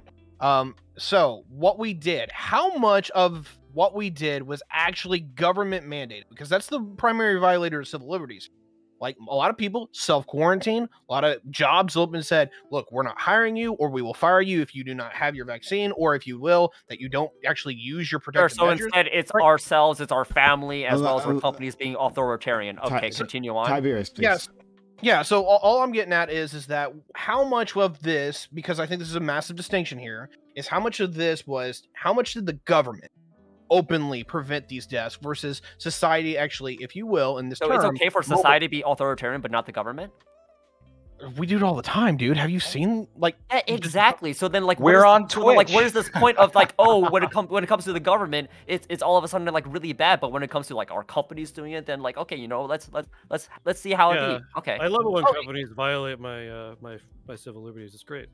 Yeah, so then like all of a sudden when companies are like, okay, well, you can't say Look, this that's thing my about our fetish, company, and they're we like, don't okay, you kink know what, shame that's here. a private company. It's like it's not big bad government at all, but all of a sudden when I government does it, literally- it's like, oh shit, All right, yeah, calm real down, shit. Cal. We gotta wake up. Let me knock into this for a second because I know you've studied this and I know why you know this is important, right? And I don't want to turn this into an Elon Musk Twitter conversation, but what I do want to get into, because it is important, is that the entire principle of freedom of speech, it does not apply to the society, because the society does need an ability to go, hey, we don't like what that son of a bitch is saying, and we need to be able to recourse that. Can't This is why wait we have until cancel Amazon. culture, right? I Can't disagree wait with until you like on this. Amazon kinda becomes does, our though. government, It and then kinda all of a does. sudden, like Yeah, Tiberius's so- argument is like, okay, well, it's not the government; it's just like a corporation that runs everything in Yeah. our country. It's fine, you know, it's yeah, chill. and so Yeah. like while corporations And are also, legal- there are protected classes as well that even private businesses can't deny. yeah, right? so it, Yeah, like we just make unvaccinated people protected class, then we're good, right? I'm gonna lose every brain cell that I have during this fucking panel. All right, y'all. You so- never had any. Hey, were we all Tiberius, supposed to please. drink before this panel? Is that where we were going? Tiberius, I want to hear what your response was. Okay, like I might have lost it. So like my whole general thing here that I was going with is that I don't know how much the government actually did versus the society, and I do place a massive ethical difference on when a society says, "Hey, we're gonna do this, we're gonna do this," and we do that as like a collective group think that is separate from the government versus when the government comes in and just smacks us in the head. Wait a I minute. think Hold on. Wait. Are you arguing that what the private owners of a corporation does is the collective? You think that's the collective making that decision, or is it just a handful full of elites? Are you just monumentally stupid? I No, I need an answer. You have an answer? No, I'm not going to answer that because the question is hyperbolic and ridiculous. It's All right, Tiberius, then you have no answer then. What? Then like regardless, okay, so regardless on whether or not it was a government or society or companies or individuals or whatnot, okay, everything that we did collectively led to almost 1 million deaths. And are you suggesting that if we did less of that because of we want to protect our civil liberties because what we did was too much, would this lead to an increase in deaths? Of course it would lead to an increase of deaths. So you're okay with like, holy shit. No. Like, and like you're okay with that? Am I okay with that? Yeah. To some degree, yes. But, and being shit. very particular here, as long as they're disabled and old, lactoids fine. Hey, I swear to Christ. Hey, guys, everyone shut up. I want to hear from Ty. Ty, please, you have the floor. Everyone shut the fuck up. Thank you. Yeah. So, here's the thing. Would I be okay with it to some degree? Yes, because what we did see was that the people who died overwhelmingly were people who were at risk of being killed by this disease. It's fucking unfortunate. It's terrible. You know, we can ethically scream about it all damn day, but that is reality that we have to contend with. I accept that as a thing. Now, if it's going around killing literally like people like it's the Black Plague, people die every day. So like a son of a bitch. Shut up. Hold on, Ty. No, like I'm good at this point. So like if people want to be like, oh, you're an ethical moral monster, how dare you let one person die, let alone 1 million people die over the span of 3 years? Again, I recite my thing here. At what point are you willing to change your habits or force either societal change or government change? Because I've been banging for 5 fucking years now that we need to change our diets because heart disease kills 1 million people a year. And yes, I am going to make that fucking comparison. God, I'm so glad to learn that some deaths are acceptable as long as they're old enough and have pre-existing. It's not like heart disease isn't something that could be transmissible. So real quick, this is an appeal. This is quickly. This is an appeal to like. This is weird because you have your numbers too, right? Like you're saying, Jay Chow, is it your opinion that like no amount of deaths is acceptable? I would pursue a policy of that would lead to, I think, the least deaths. I think that is one of the priorities that I would pursue. However, I do recognize that it is important to protect civil liberties. Sure. And that we not do things drastically. Because now, like, people keep on saying that the cure is, like, we don't want the cure to be more deadlier than the disease. What's also, like, really important to factor in when it comes to these kinds of policies is whether is like your expectation on whether or not people are going to listen. So, like, in the United States, even if they imposed China-like policies, what is the likelihood that people are actually going to follow it? And what is going to be the backlash from that? And like, is that going to lead down to things like, so then we have to be really careful that like at the end of the day, when it comes to COVID responses, policy is just one factor to the outcome. We also have to consider how likely are the people going to listen? How are they going to abide by it? Because like, okay, anecdote.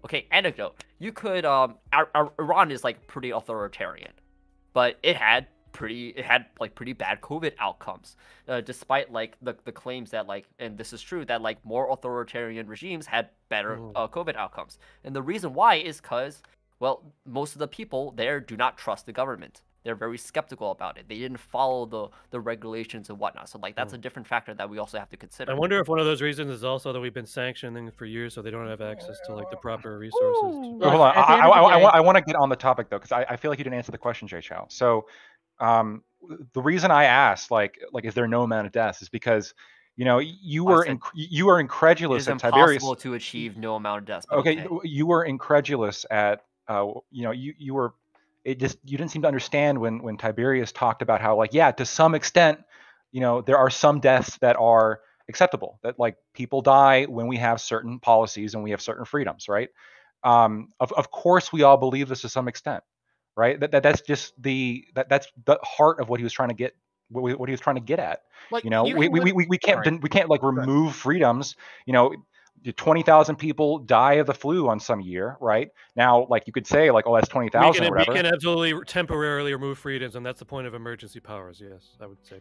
The problem with temporary emergency powers is a lot of times they don't Blackberry stay was temporary. trying to ask me a right? question. Yeah, by the yeah. way, So and he well, was- the question I was trying to ask is like, are we going to have the same reaction to like 20,000 people dying from the flu? Are we going to have the same reaction to, what reaction are we going to have the to flu, like vehicle the deaths deaths? from flu actually decreased because people were masking up, and I really hope that there's a culture of masking here in the United States that is similar to, say, like Japan. But we obviously don't go into lockdowns, even though 20,000 people might die of the flu. So the point here is that, maybe maybe your value and freedoms compared to lives is lesser.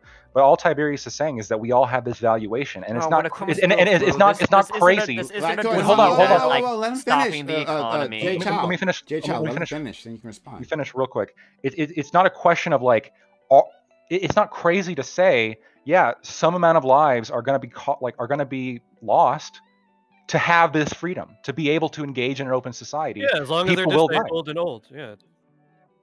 Okay, this is Some this is amount of so- people will die. This is so odd to me that just because someone values freedom, Hold a on. little Just bit because more like than some amount of safety- people died doesn't mean Just that like it's because okay for someone like in- more people to die. That's Someone- not a justification. Look, I'm not saying it's okay that people die. Yeah, go But ahead. we Go have ahead. to Go ahead. Go ahead. recognize Kind of that what there you are just Oh, said. go You kind of ahead, just Wick, said that Wick. people die. You There- know, Wick, so like what's Wick, when you Wick. allow people, when there are dangers that when you allow people freedoms, there are dangers when you allow people freedom of interaction, freedom of speech, freedom of travel, freedom of all these things, freedom to own guns and things like that. And we recognize, at least in this culture, in American culture, that we value these freedoms enough that we are willing to accept some amount of harm and death to the society that we know will come because we allow everyone Like to you're drive as contradicting long as they can yourself. get a license. We know that because we allow that freedom, that there's going to be harm to the environment, that there's going to be people dying in car accidents and things like that. We're okay with that though, because for us as a culture, rightly so, in my opinion, we have decided that we value the freedom to travel and the freedom to own these cars more than we value the safety. Like, how dare you stand for car ownership? Don't you know how many people die? Don't you know how many deaths we could prevent if we took away all the cars from the road? Oh my God, Damn, you monster! if only one It's a car hyperbolic like form of hit argument, another and it's car, just then not all of fair. a sudden the entire highway just becomes an entire accident, then yeah, maybe there is a case that we should be like, yeah, maybe Violence owning a happens. car and driving is not like a good thing. Like if that was the frequency of it, right? Like holy crap, Wait. this is a false equivalency. And the It's not second thing is that Wick, you contradict yourself because when Prime asked the panel, hey, if there was a gun problem and this led to 1 million deaths, then like, would you curtail that liberty, our Second Amendment? And you're like, yes, so you do have a caveat, you do have a limit. Don't I like, never said LARP. I didn't. Stop LARPing that like, oh, What are you we talking about? understand I that like never said we I have didn't. these I went off the trade-offs and like rails. I this, know that, you're not this just is like, enough no, that one time to there's a justify this limit. budget. There's My a limit limit. is obviously never said different It is than also yours, and understanding that's that some okay. liberties are just not worth it at some point. And judging that point is very difficult. And Prime yeah, gave that's you what we're that saying. limit. 1 million people. Is that enough? And for you, it was enough. So why is it that when it comes to COVID, it's not?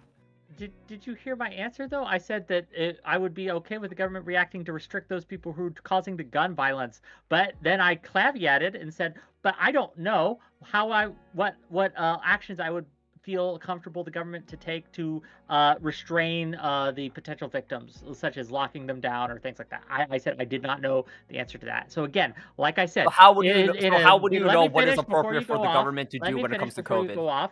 I can't give you another catastrophe units like 3 zombies to 1 person where I'd be okay with this. I cannot give you a specific number here because it's a very case by case nuanced thing. It's hard to decide. It would depend on the catastrophe. It And yet depends you on are the making a nature of what decision. was happening. Thank you, Wick. It depended on what the government actually wanted to do, which civil rights, and how they would violate these things. These are things that I cannot answer in a vacuum to a hypothetical question, right? But I can say that there is a point and time where I would say, yes, it is okay to violate civil liberties. But when it comes to things like car ownership, I don't think it's okay to restrict people's rights more than we do currently by having a license system, etc., to own a car just because there are deaths on the road, right? Cool. Like So I think that the considering- current so government considering- restrictions are fine, and to ramp those up, I would be against that.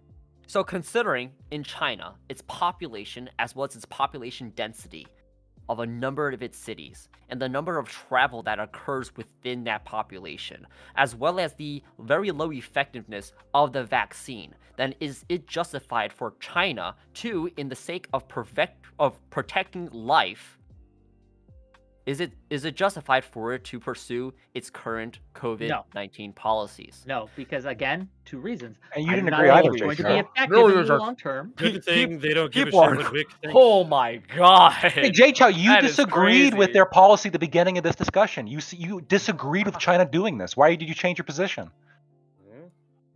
Did That's he? true. I Yeah. don't know. Yeah, at the very beginning of this, you said what China was doing was bad. Now you're saying Wick is like crazy for saying what China's doing is bad. Is that what or was he actually saying that No, it's their decision? no. not Go yours back to and look make? at the VOD. No, He literally no. said he was against China's So- policy. He said it was bad. He so- said it was So authoritarian. hold on, relax. Let me clarify. I was answering that in a philosophical way. However, what I'm hearing from is like when you actually compare the numbers, in which I have heard very little of, then it doesn't matter actually the number of lives that is actually going to take. That is how like protective you guys are and how obsessed you guys are of these like liberties, that like you will actually tell China that like what you are doing is bad, even though you consider all like day. everything. China, the Uyghur genocide. You actually China, okay. And look so, at my so, eyes. so, so Wait, then- wait, no, oh no, my no. god! Bring it back What? down. You Bring it want back more down. people to die in China? Is You're that what doing you're your saying? duty. You're like, Complete okay, because of reversal because of of the position. because of the Uyghur genocide, I actually want Uyghurs. there to be like Uyghurs. a Uyghurs. COVID outbreak in China and like millions of people dying. Okay, that is No. literally what you're saying, Wick. Do you realize that like Forcibly you may be so relocating concerned about like the people from Uyghur their lives in homes China, is but like bad, your China. prescription is like Less than probably going to 5,000 lead down deaths. That's pretty to good, though. I'd to say, like right? millions Pretty of good. deaths in China, and like, but you're okay with that because of what the Uyghur genocide? What the fuck is that No, reasoning? forcibly relocating people from their homes is bad, China. You shouldn't do it. But is less than 5,000 deaths? That's pretty cool. I don't believe it. don't They're get it. not Like- telling the like truth. every single like how They're lying. It's a Uh, conspiracy. it's not a conspiracy to say that China lies. Is this because I'm losing my goddamn mind here? Son of a bitch and move on. God damn. This guy's got like an RT like stream right in his head. Just whatever. Thank you. I mean, but Does the like, American government lie? yeah, I mean, Yes. like, I could ask you that Sometimes you question. keep it does. Why do you saying, believe them? hold Why do you on, believe them? hold on. You can just keep saying that, China lies, and they do. China does lie, right? Like I won't disagree with that. But the numbers are the numbers that we have to contend with, right? Like those, that's it, right? So picture a non-lying country, right? Because those exist. Yeah. Picture a Freedom. non-lying country that had those results with this dramatic lockdown, right? I don't Now- think you can find one though, right? Yeah, I Just- know, because that's what I'm saying. You can't. Like countries lie, and then we have a lockdown effort that's like unprecedented. I don't think any other country has done anything like this, right? So like we can only contend with the numbers that we have. So if those numbers are true, right, or somewhere approaching true, right? Let's just say, all right, let's double them, let's triple them, right? Still, those numbers would be better than what we've Way had, better. Way right? So, if that was the case, like working within those lines, does it make more sense? This response. I would say that we'd have to look at the deaths from other causes, the unintended side effects of these lockdowns, and we'd have to look how many, what other effects were they? Did this rates of self-harm rise? Did the rates of starvation or food deprivation rise? I don't have those numbers on my on hand for me, and again, I don't think that China would give me accurate numbers on those things. But given, like, let's deal with your hypothetical and let's say some bizarro world where China was telling the truth and this happened, then absolutely I would Like, say, you don't wow, have to look at only China. 4,900 deaths and they were able to reduce it that way. That's great. Maybe we should look at doing something more similar to that. Not exactly. America is a little different place than China. We have different norms. We have different ways of doing things. We have different access to infrastructure, medicine, care, etc. But what I'm saying is that this isn't the hypothetical world. This is a real world. And those numbers just don't make sense to me. And given that the China has lied so much in the past about things like this in very similar ways, I can't take it seriously. And so we got to work with the numbers we have. I'm saying we don't have numbers to work with at all. Like, So we you're just basically don't have coping. numbers. You just cope. We have to work with numbers, but we don't have You're coping We numbers. don't about That have is those numbers. doing We way don't better. have accurate What data. did I Why just is it hear? crazy to say we Like- don't have accurate data on this? What Why is it what did I crazy to just- say Wait, we don't you have don't any even accurate data hold on on. this? So Wait, does you don't America even have have to accurate look data? at. More You don't even accurate have to than look at China China. does, yes. Okay, How do you know- how do you know China that? is not like Maybe the we're sole lying. country that has this problem that we could like. All we have to do is work with China's numbers. Like, Wick, do you know what was like the increase in suicide rates in the United States from our lockdowns or like from They're our doing policies? studies on this. I can point you to a couple. I don't have them in my pocket, but yes. And what there do they is. suggest? That it rose in certain demographics. And was it especially. worse or better than the amount of deaths that occurred because of or like the I don't have estimated that deaths that like we comparison. prevented because of them? I don't know. My answer to you is I don't know. I haven't looked at a gross like net or gross comparison. Okay, so we don't have the know. numbers. So then like why aren't you just agnostic and be like I don't know? But you still give a prescription. Well, my prescription is here that I don't believe in my moral framework that it's okay to violate these civil rights Based on no numbers. based on the fact that there are so many other steps that could be taken rather than forcibly relocating people from their homes and welding people. what are the into their numbers of that? apartments, etc. Like these things are like I don't. Wick, know you why are this is operating sticky. under your moral framework is devoid of consequences. Wait, let me defend Wick real What? quick, because I think what Wick said was that one of the things that we'd have to do is look at some of the unintended consequences of a lockdown when we're doing this kind of calculation. He didn't claim to know the exact numbers or to know all the unintended effects, right? In my intro, I talked about how one of the things we're finding out now is that babies born during the lockdowns have an IQ about 22 points below the kids that were born before the lockdowns, right? It's 22 points below what we had before. Now, that's kind of IQ is a concerning. fake test. No, God. Oh, okay, so maybe You're lying. yeah, maybe we don't care that IQ points have dropped 22 points during the pandemic. Maybe that's like not a concerning statistic. I think like it is. I think like that's something we should take a look at. But of course, we don't have all the data on all the unintended effects that are going to come from shutting down society until we study it more, which is what Wick is So saying. like I my think this is problem really my important. problem I is think the that IQ like point- when really- you guys hold are on, getting really quick, Cal. confronted Really- by really quick, when you guys really are getting quick. confronted Can I jump in really by fast? these questions. Whoa. I want to get Synth to try it. Okay, thanks. Lactwood, you brought up, I think, a thing that is really important to pay attention to, which is that decrease in IQ points. The issue, though, is when we take a look at younger people, they are far more affected by their environment when it comes to their IQ than people who are older. So that might be 22 IQ points now, but it might be the case that in like a couple of years, that difference basically goes away. It's also important to know. Yeah, I think it's definitely within the scope of possibility. It's still concerning though, right? It's definitely concerning, but we have to also pay attention to all of these other factors to know how concerning that is, right? So, like, what kind of IQ test are we talking here? Are we talking like fluid or crystallized intelligence tests? That could be wildly different. In the case of crystallized, it's obviously the case that a lockdown like this is going to have a huge impact. In the case of fluid, it's a lot more concerning. It's a lot harder to mitigate the damages from that, right? So it depends which kind of IQ test we're using here. It depends on like a lot of other factors here. In the case of the IQs though, IQs over time approach the mean.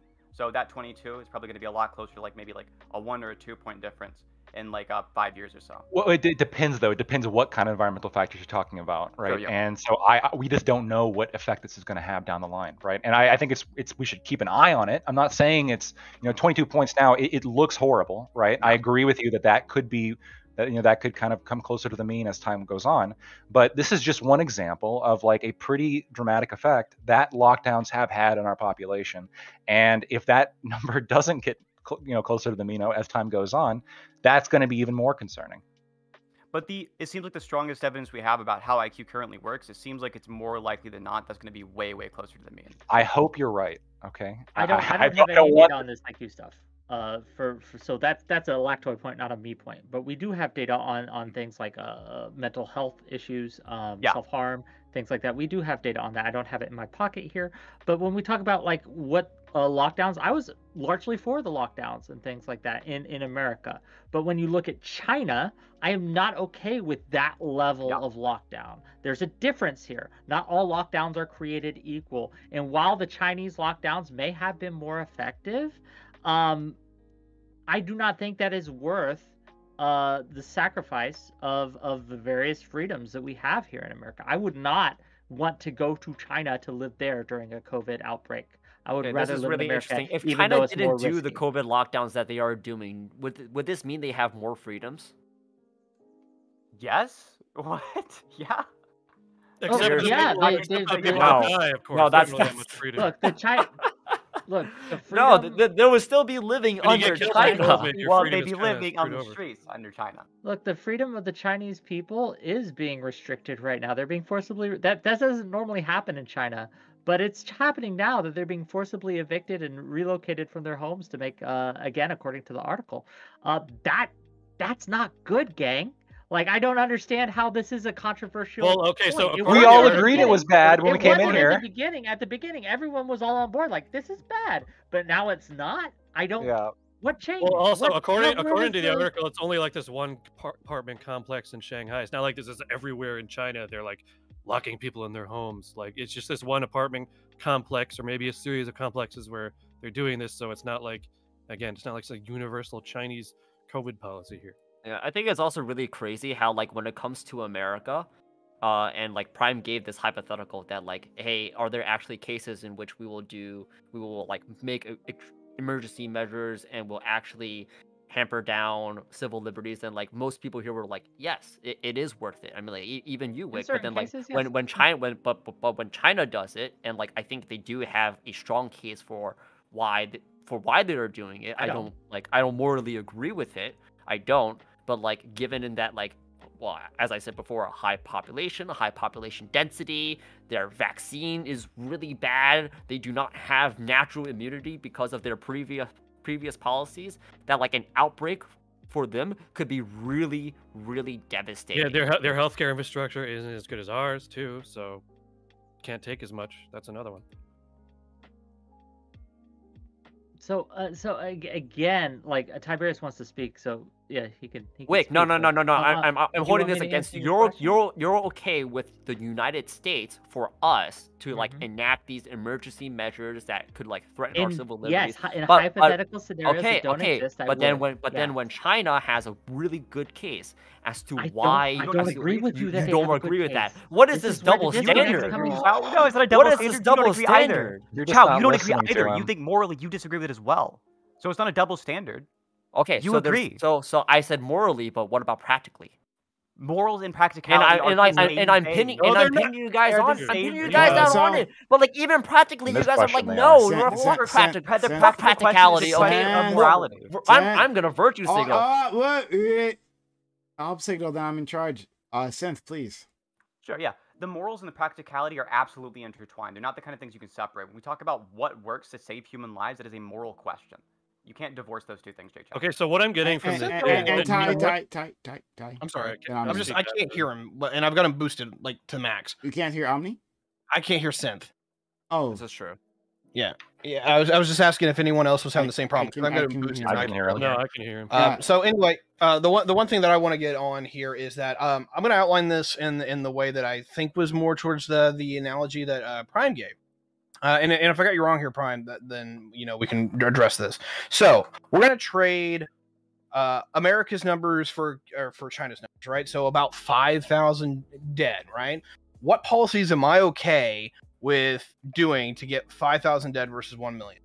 If the American government said, hey, you can do you have to, we're going to have a curfew. You can't be out past this time. I'm okay with that. If the American government said, hey, look, you can only be at certain places at certain times of the day, or, with a certain amount of people, they recommended it, but if they actually mandated it and actually enforced that by court of law, I actually probably would be okay with that. When it gets to the point where you're welding people into their apartment blocks, nah, fuck that. Like, society can collapse at that point because I don't want to live in that. I think Respect. it's easier to say that when bodies aren't dropping around you, right? Like There may be a truth to that. Like, I've got heartstrings, and there's been things where, you look out in the world and you're like, callous bastard, and you're like, oh, well, whatever. And then you actually see it, where you see like the horrors of war, whatever, and you're like, nah, fuck this shit. This is terrible. So you may be right. I'm not going to openly dissuade that, if I saw things as bad as they possibly could be, that I would have the reaction to where it's like, nope, we got to crack down. We got to crack down right now. It's weird because I'm exactly the opposite of Wick in the regards that I thought it was. I didn't care too much about the lockdowns, but there was an issue with that. I didn't think we were going to have a vaccine from the people who made the boner pills in a year. So I apologize for that, but I was just wrong. But what I can say is the thing that actually really pissed me off ethically is that, one, we didn't federally and statewide mandate the vaccines because we know they're hyper effective. And even if, there's some issues with them, like, we could give a waiver system for a few people if we needed to. So number one, when it came to like just the utilitarian and the moral calculus for me, it just lined up that we didn't do it. And then on top of that was that overall in a general sense, is that, it's one thing to just tell people you can't do these things that we're used to and accustomed to, but a vaccine is literally, you get your fucking shot and you're done. Like, what is the inconvenience there? What are you giving up? So, like, the only thing that people made an argument for, which I'm probably going to piss a few people off, was that it was a bodily autonomy argument in which that's like, look, you can't tell me what operation I can get. You can't tell me I can have or have not an abortion, which we're not touching that, but people compared it to that. I kind of accepted it, but I'm just like, no, fuck it. Like, you can do this one for the team. Hell, we're paying for it, for God's sakes. So for me, overall, I know that's a bit of a weird thing, but I'm morally flabbergasted that vaccines weren't made. But it's too Are we going authoritarian to type, touch on anything, or do we want to Have stay you on ever topic? considered Like, civil liberties? What do you want here? Gotta protect So- them. Yeah. So Yeah. like here, like what is the critical civil liberty that was violated by telling people So they had to when get a you man? mandate that the government can force you to go through a medical procedure of some sort, whether it be a vaccine or not, they're not going Right. to just stop at this vaccine, right? When you make that a thing, Slippery it slope. carries on into the future. And so what True. happens when another situation Slippery comes slope up and the argument. government has this mechanism in place to mandate getting chipped or whatever, or to mandate It's a some shot! other thing. Wait, What? no. Yeah, Like, we- there's a level of slippery slope argument there, but I want to pick this apart. Number one, maybe I'm just I don't know what the word is, used to this public infringement because what is it? Tetanus, smallpox. Well, smallpox isn't a thing. Tetanus. Like, how many shots do we have to get now to be in elementary school alone? Like, maybe I'm just overly used to this, but to me, this isn't a blatant violation at all. Now, to take more of your slippery slope argument, if you want to let me refer to it, that it's like, wait, if we've already have this as an institution to where now it makes it way easier for the government to be like, all right, now y'all getting chipped. I think there's a level of concern there, but I think we have to take shit like this on a far more individualistic basis. And when it came to this particular deal, like, I thought it was completely a blowout in favor of the vaccines, and it pisses me off, particularly that my side of the aisle said that, yeah, we're not going to get our vaccines, and it suddenly went from being pro-life Republicans to pro-choice Democrats. Yes, I'm calling them out on that because it made no sense. So I agree with you that people should get the vaccine. People absolutely should be vaccinated, 100%. I've argued that from the beginning. I think it's a no question thing. But when it comes to the government imposing mandates, that's where I have a problem because Right. again, it's just, well, for the reasons stated, and also look at how private entities has handled it. Where people who have chosen not to get vaccinated for whatever reason have been fired from their jobs or laid off because they refuse to get vaccinated. And now we're okay with them just losing their income for this, even though they're at very low risk or they have very low chances, or even when they agree to mask up and take all these other precautions because they're not. They for whatever reason, and I think that's dumb for doing this, but for whatever reason they choose not to get the vaccine. That we're okay with this is weird to me. Like, look, I can understand that this is a dumb choice that they're making, but if we don't give people the freedom to make dumb choices that might harm them or others sometimes, like, we can't restrict those choices entirely, right? Like, it would be It's not about entirely restricting them. Bodily it's about autonomy does matter here, too. It's about lowering the numbers and doing whatever we can in order to do so. I'm not willing to do whatever it takes to lower the numbers. Well, but this is weird. This is weird. And I'm 100% with you, and I think I made it clear where like at least somewhere my lines are drawn. But overall, in the general concept here is that for me, there's two things. One is that we were talking more like the private entities versus like like what did this company decide? This is a whole other conversation, but I'll just tap it and say I'm a huge fan of actually political corporation, in which that is any entity, whether that is unions, corporations, public action groups, when they politically incorporate, not only should they be able to say, hey, this is who we are and this is what we stand for, but they need, and I mean this, they need the ability to politically go, this person is not part of our community. And this is why. And that's a huge thing. That's a whole other thing. But the other side of that, and to hit this from the other perspective, is that I don't think this was just like a blatant, like, oh, we have to do anything at all costs, but I thought the input of personal, sacrifice that a person has to make for the vaccines was incredibly fucking low. But I do get where you're coming from, dude. I feel like that's more, I'll put it this way. I do feel like that's more a fear of the next time than it is this time. And so maybe that's where we separate. Well, even this time, right? It's okay. Bodily Like, autonomy. I don't think you're like crazy. Well, for here, having- So Omni. Yeah, so like I was gonna say, like it is kind of weird though, Wick, because before, well, maybe it wasn't you specifically, but a lot of people on this panel were saying that they agree with emergency measures that governments take in certain circumstances, Certainly, like this and I one. do too. Yeah, but so like, But but it you're doesn't not. mean every single. I don't give a lot. Hey, Omni.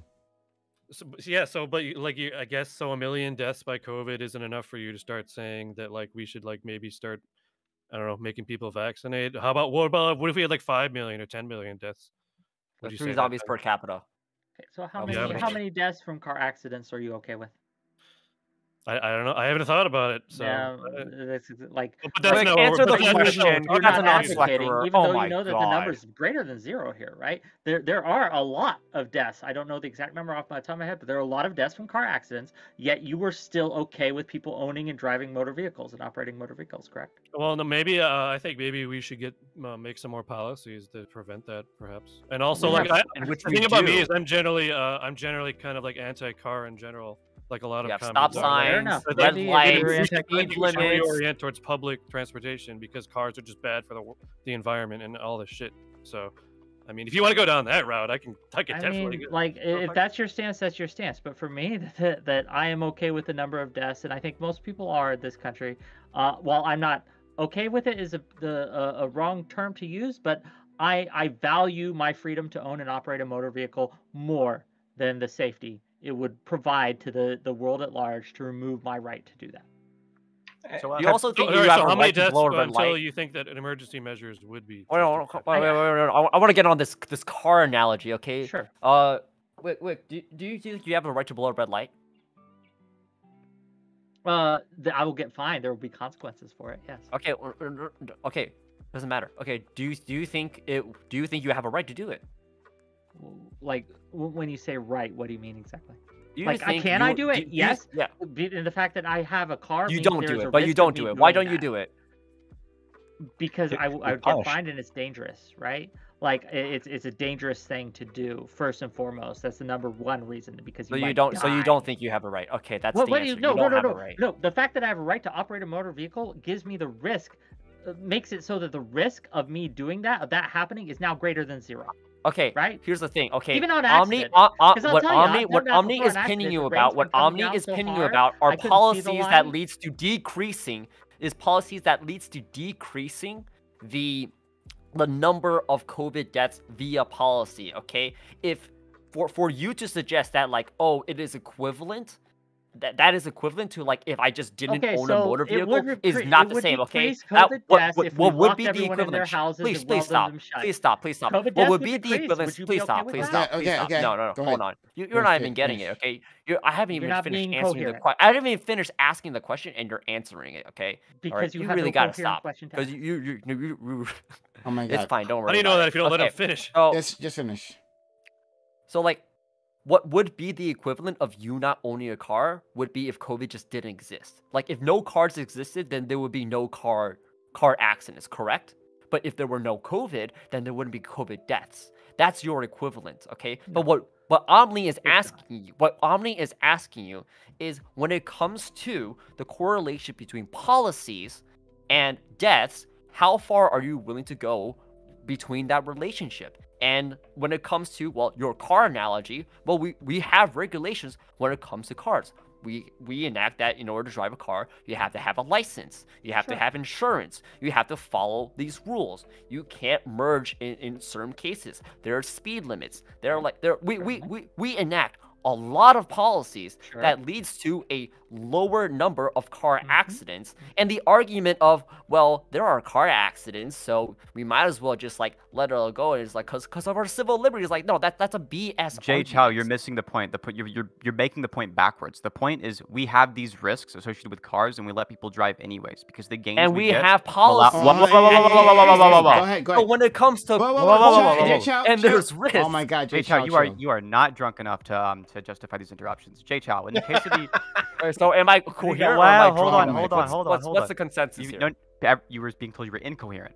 So the argument Well, that also, you're not giving listening to here- his points either. FYI. Yeah. And in the case of the arguments you're making it in reverse, right? Wick is saying, in the case of the risks associated with the cars, right? There's a risk here, and we let people drive anyways because the gains we get from cars outweigh the risks we get from them, right? The gains we get from the liberty of allowing people to drive far outweigh the downsides. But we don't let them drive willy-nilly however they want. We to. don't. That's his point. You're missing his point. Oh my God, let Santa finish, and you'll find out. So, in the case of the idea that it's a slippery slope because of this, right? It's not a slippery slope fallacy to just acknowledge cause and effect. If you do something, people are desensitized to doing it in the future, right? So saying like, I don't want you around if you don't get the vaccine is probably a lot more fair than saying the government should come kick down your door and inject you with something. That would obviously be a wild civil liberties violation. And ironically, the McDonald's argument that Tiberius made earlier works a lot more strongly here, right? The idea that we'd like the car example is the same, right? And the idea that we'd like ban people from being able to eat McDonald's because of the fact that there are a lot of risk factors associated with it is not a real justification. You have to weigh both the risk factors and also the gains you get from allowing people this good. Okay. All right. Pause. I'm sorry. We've run out of time. I want to respect people's schedules. So I appreciate people, you all coming through for this, and to my audience. We will continue on with our open walk on panel. We still have more content for you right after this. So stick around. Hope you've enjoyed what we've done so far, but we still have more for you, right? So follow the channel. I've been done so yet. You wandered in here and you've liked what you've seen, or it's infuriated you, whatever made you feel something. Hit that follow button. Make sure notifications are on so you know I'm going live. We do 7 nights a week. We always have more content for you. Expert Social and chat. For our social media, Expert Social and chat. So we have Twitter where we notify you of what's going on. Check us out on Twitter. Hit that follow button there. And then for Discord, we do everything in Discord. Everything happens in Discord. Be a part of our Discord community. We love to have you. Jump on in. And then finally, we have YouTube. Like, comment, subscribe, and check out our YouTube for all the VODs that you may have missed. Including anything here. And consider becoming a YouTube member by hitting that join button, supporting us that way. All right. I'm going to give an outro to all these kind of individuals, right? We'll start, but remember, we have more content afterwards, so stick around. We'll start with Tiberius. Ty, thanks so much for this. This turned out to be more spirited than I thought, actually. So thank you for coming through. Yeah, I appreciate it. I usually kind of hate ethical conversations because, like, they're hard. Not only just for me, but also for just people in general. And of course, one of the wonderful things that I have discovered through Twitch politics is how different people's moral frameworks and axioms and structures are. So going into this, I kind of figured there was going to be a little bit of spice, but Chow, you got to lay off the sauce, my dude. But anyway, outside of that, I want to thank everyone for being here. I hope you guys at least enjoyed my points, if even if you disagree with them. So Tiberius D, Twitch and YouTube, check out Geopolitics. I do a little bit of moral stuff, but I'm also just a big nerd. So you can see me on the Mascot Podcast or talking about Star Trek or Star Wars or Warhammer or whatever the hell else. Yeah, do plenty of work, and I appreciate you having me on. Next, Omni Slap. Thanks for sharing your opinion. But since you had like a contrarian opinion on this, and it's what else do you expect from me? It's an opinion that most others don't have. So I do appreciate you sharing it. Omni Slap, tell a little about yourself. Yeah, so I disagree with Tiberius. Chow, you and Sauce go just great together. I think you should do it more often. I enjoyed you out here. So yeah, I'm not that fan of doing like that long closing statements. I don't like the salty runbacks. So, but yeah, so just follow me if you like what I had to say. OmniSlap1 on Twitch, Discord, and now even Twitter with the @ so yeah, I don't know. I like this conversation. Thanks for having me, Prime. Thank And you. wait, one more thing. One more. When you mentioned like the people are gonna be like angry, so they're like want to come on because they're angry. Yeah, I think maybe that's true. Maybe I'll even stick around a little bit for the open panel because I could see like some of the things that I said earlier, people might take issue with what I have to say. So it's like I feel like Obi-Wan Kenobi right now, and like in Star Wars, like I hear the sound of a million nerds screaming in rage. So yeah, bring your rage onto the after panel if you want. Synth, you were great. Thanks for being here and like trying to cut to the heart of the matter many times here, and then failing because these guys. But Synth, thank you for participating. Thanks. I think actually all the people in the panel are incredibly pleasant people. I don't feel like any of them were intentionally bad faith, even if I disagreed with you. And I felt like this panel was just fiery enough to be entertaining. I'll just plug myself. I'm at youtube.com/SINTHE, and I'm the Crucibles and House Left Wing Debater. If I think Wick is next, right? Mm-hmm. Okay. So, Wick, thank you. As always, Wick, we love having you here. That's why I gotta keep sending this guy spamming his DMs with invites. Wick, right? The people demand more of you. So please. Yeah, I always appreciate being here, even if I severely disagree with several people on the panel. I thought it was an interesting question. It's an interesting discussion to have. If you like my point of view, or even if you hate it, you can find me at twitch.tv/deathofcertainty, where we have all sorts of different discussions, usually a little less fiery and rhetorically active than this one, but interesting nonetheless. That said, I think to just close off the point here is like I think we could all point to things that we would not be willing to do even if they would reduce deaths. We would not probably be willing to weld everyone shut in their homes even if it would reduce COVID deaths. We would probably all agree that's not as far as we're willing to go. All I'm saying is there's a line, we draw it differently, and it's silly to call people monstrous because their line between safety and freedom is different than yours. It's silly. Stop doing it, gang. We're all human beings. We can all have different opinions, and that's okay. That's my point. Okay. I mean, we can't have all different opinions, but we should just have Prime's opinion, right? And then we'll be a better place. No, you're a monster. Let's go to Lactoid. Fantastic having you once again, right? Definitely a pleasure. I need to give more invites in your DMs as well, because it's always a pleasure when you stop by. A really, really pleasant conversation. I have someone in chat, my man Pisco, who has a question for you. It says, were you referring to a peer-reviewed study? And did that study reference IQ previously? I can link. I know Pisco. I can link you if you message me in DMs on Discord. I can link you what I'm referring to. It's not hard to find in Google. I understand it's a preliminary study that's still undergoing further research. It is new, and so it could change. But these are the findings of that study. It is a study. But yeah, I mean, there's going to be more research on it. I don't know the full academic credentials of the study. There is a story. There's multiple articles on the study. Is it more IQ than reduced by me being in this conversation? Is another question that I would like to know. Is it about IQ though? Yes, yeah. It specifically references a 22-point drop in IQ, and you can Google that. Children born, the findings of the study, as explained in the articles you can find, is that children born during the pandemic, controlling for kids who have been infected with the virus, so it's due to other environmental effects, have a 22-point drop in IQ than children born outside the pandemic. Okay, Pisco's going wild in chat here. So can I quickly also give a closing statement as well? Yes, no, absolutely, please. All right, so I, unlike Comrade Omni, I do believe in a little bit more of a longer opening statement. So I want to start by thanking you all for talking to me, and I really want to thank Prime for letting me on to talk. I really appreciate it as always. I'll also plug myself. My name is Lactoid. The origins of my name are shrouded in mystery. I am a real lawyer, not bragging. You can find me on Twitch at Anti-Communism United. This was an interesting conversation. I really appreciate it, but I remain unconvinced.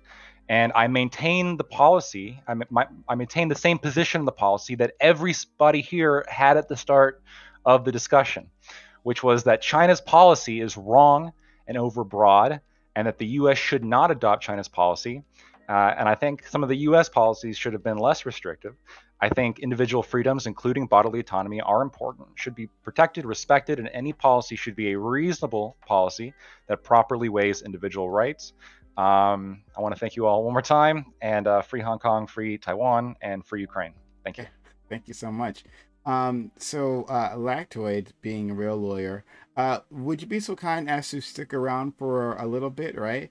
Maybe we can entice Pisco, being a fake lawyer, to come on and have that conversation with you about that study. So please consider that. Okay. And I love it when two lawyers are arguing with each other. It's so fun and entertaining. it's so fun. And last but not least, we have my man Jay Chow, who was a handful, the little rascal. Thank you so much for being around and helping us out, dude. You were a lot. Thank yous from monsters. Go ahead. I like sauced up J-Chow, personally. Yeah, so instead of getting called a CCP shill for how I look, I instead get called incoherent and drunk, in which, even if I was, which I am not, though I was a little bit more engaging and combative, it was not worth it, because it turns out that the alcoholic show tonight cannot happen. So, in a way, I kind of drank for nothing. This was supposed to be my pregame. But I still enjoyed the conversation. Rarely do I get into debates about ethics. But I think beyond that, I think this topic was way too much of a debate between like authoritarian and democratic, or like liberties and whatnot. Those are like really broad. Whereas like we should have probably been more concerned about like the practical side of China's policies and how that could have applied to say like the United States in order to achieve better outcomes. Now, like while there are people on here that suggest it's not worth it, I think that trade-off is a justified way is a justified moral framework to have. And is it one that I would adopt personally? No. But like standpoint theory, I have my stances, other people have theirs, and that's how the world works, and we have debates, and that's how it is. I'm gonna keep on with the sauce, and it was fun. Okay. Oh yeah, JChild Live, Twitch, YouTube, find me there. Okay, check me out. Okay. Yeah. Okay. Thanks so much, everyone. Like I said before, we will continue on to our open walk-on panel. Anyone here is welcome to join us, but if not, that's okay. They spend your time, your energy, your knowledge, and your passion with my community. I know they appreciate just as much as I did. Have a good one. Bye.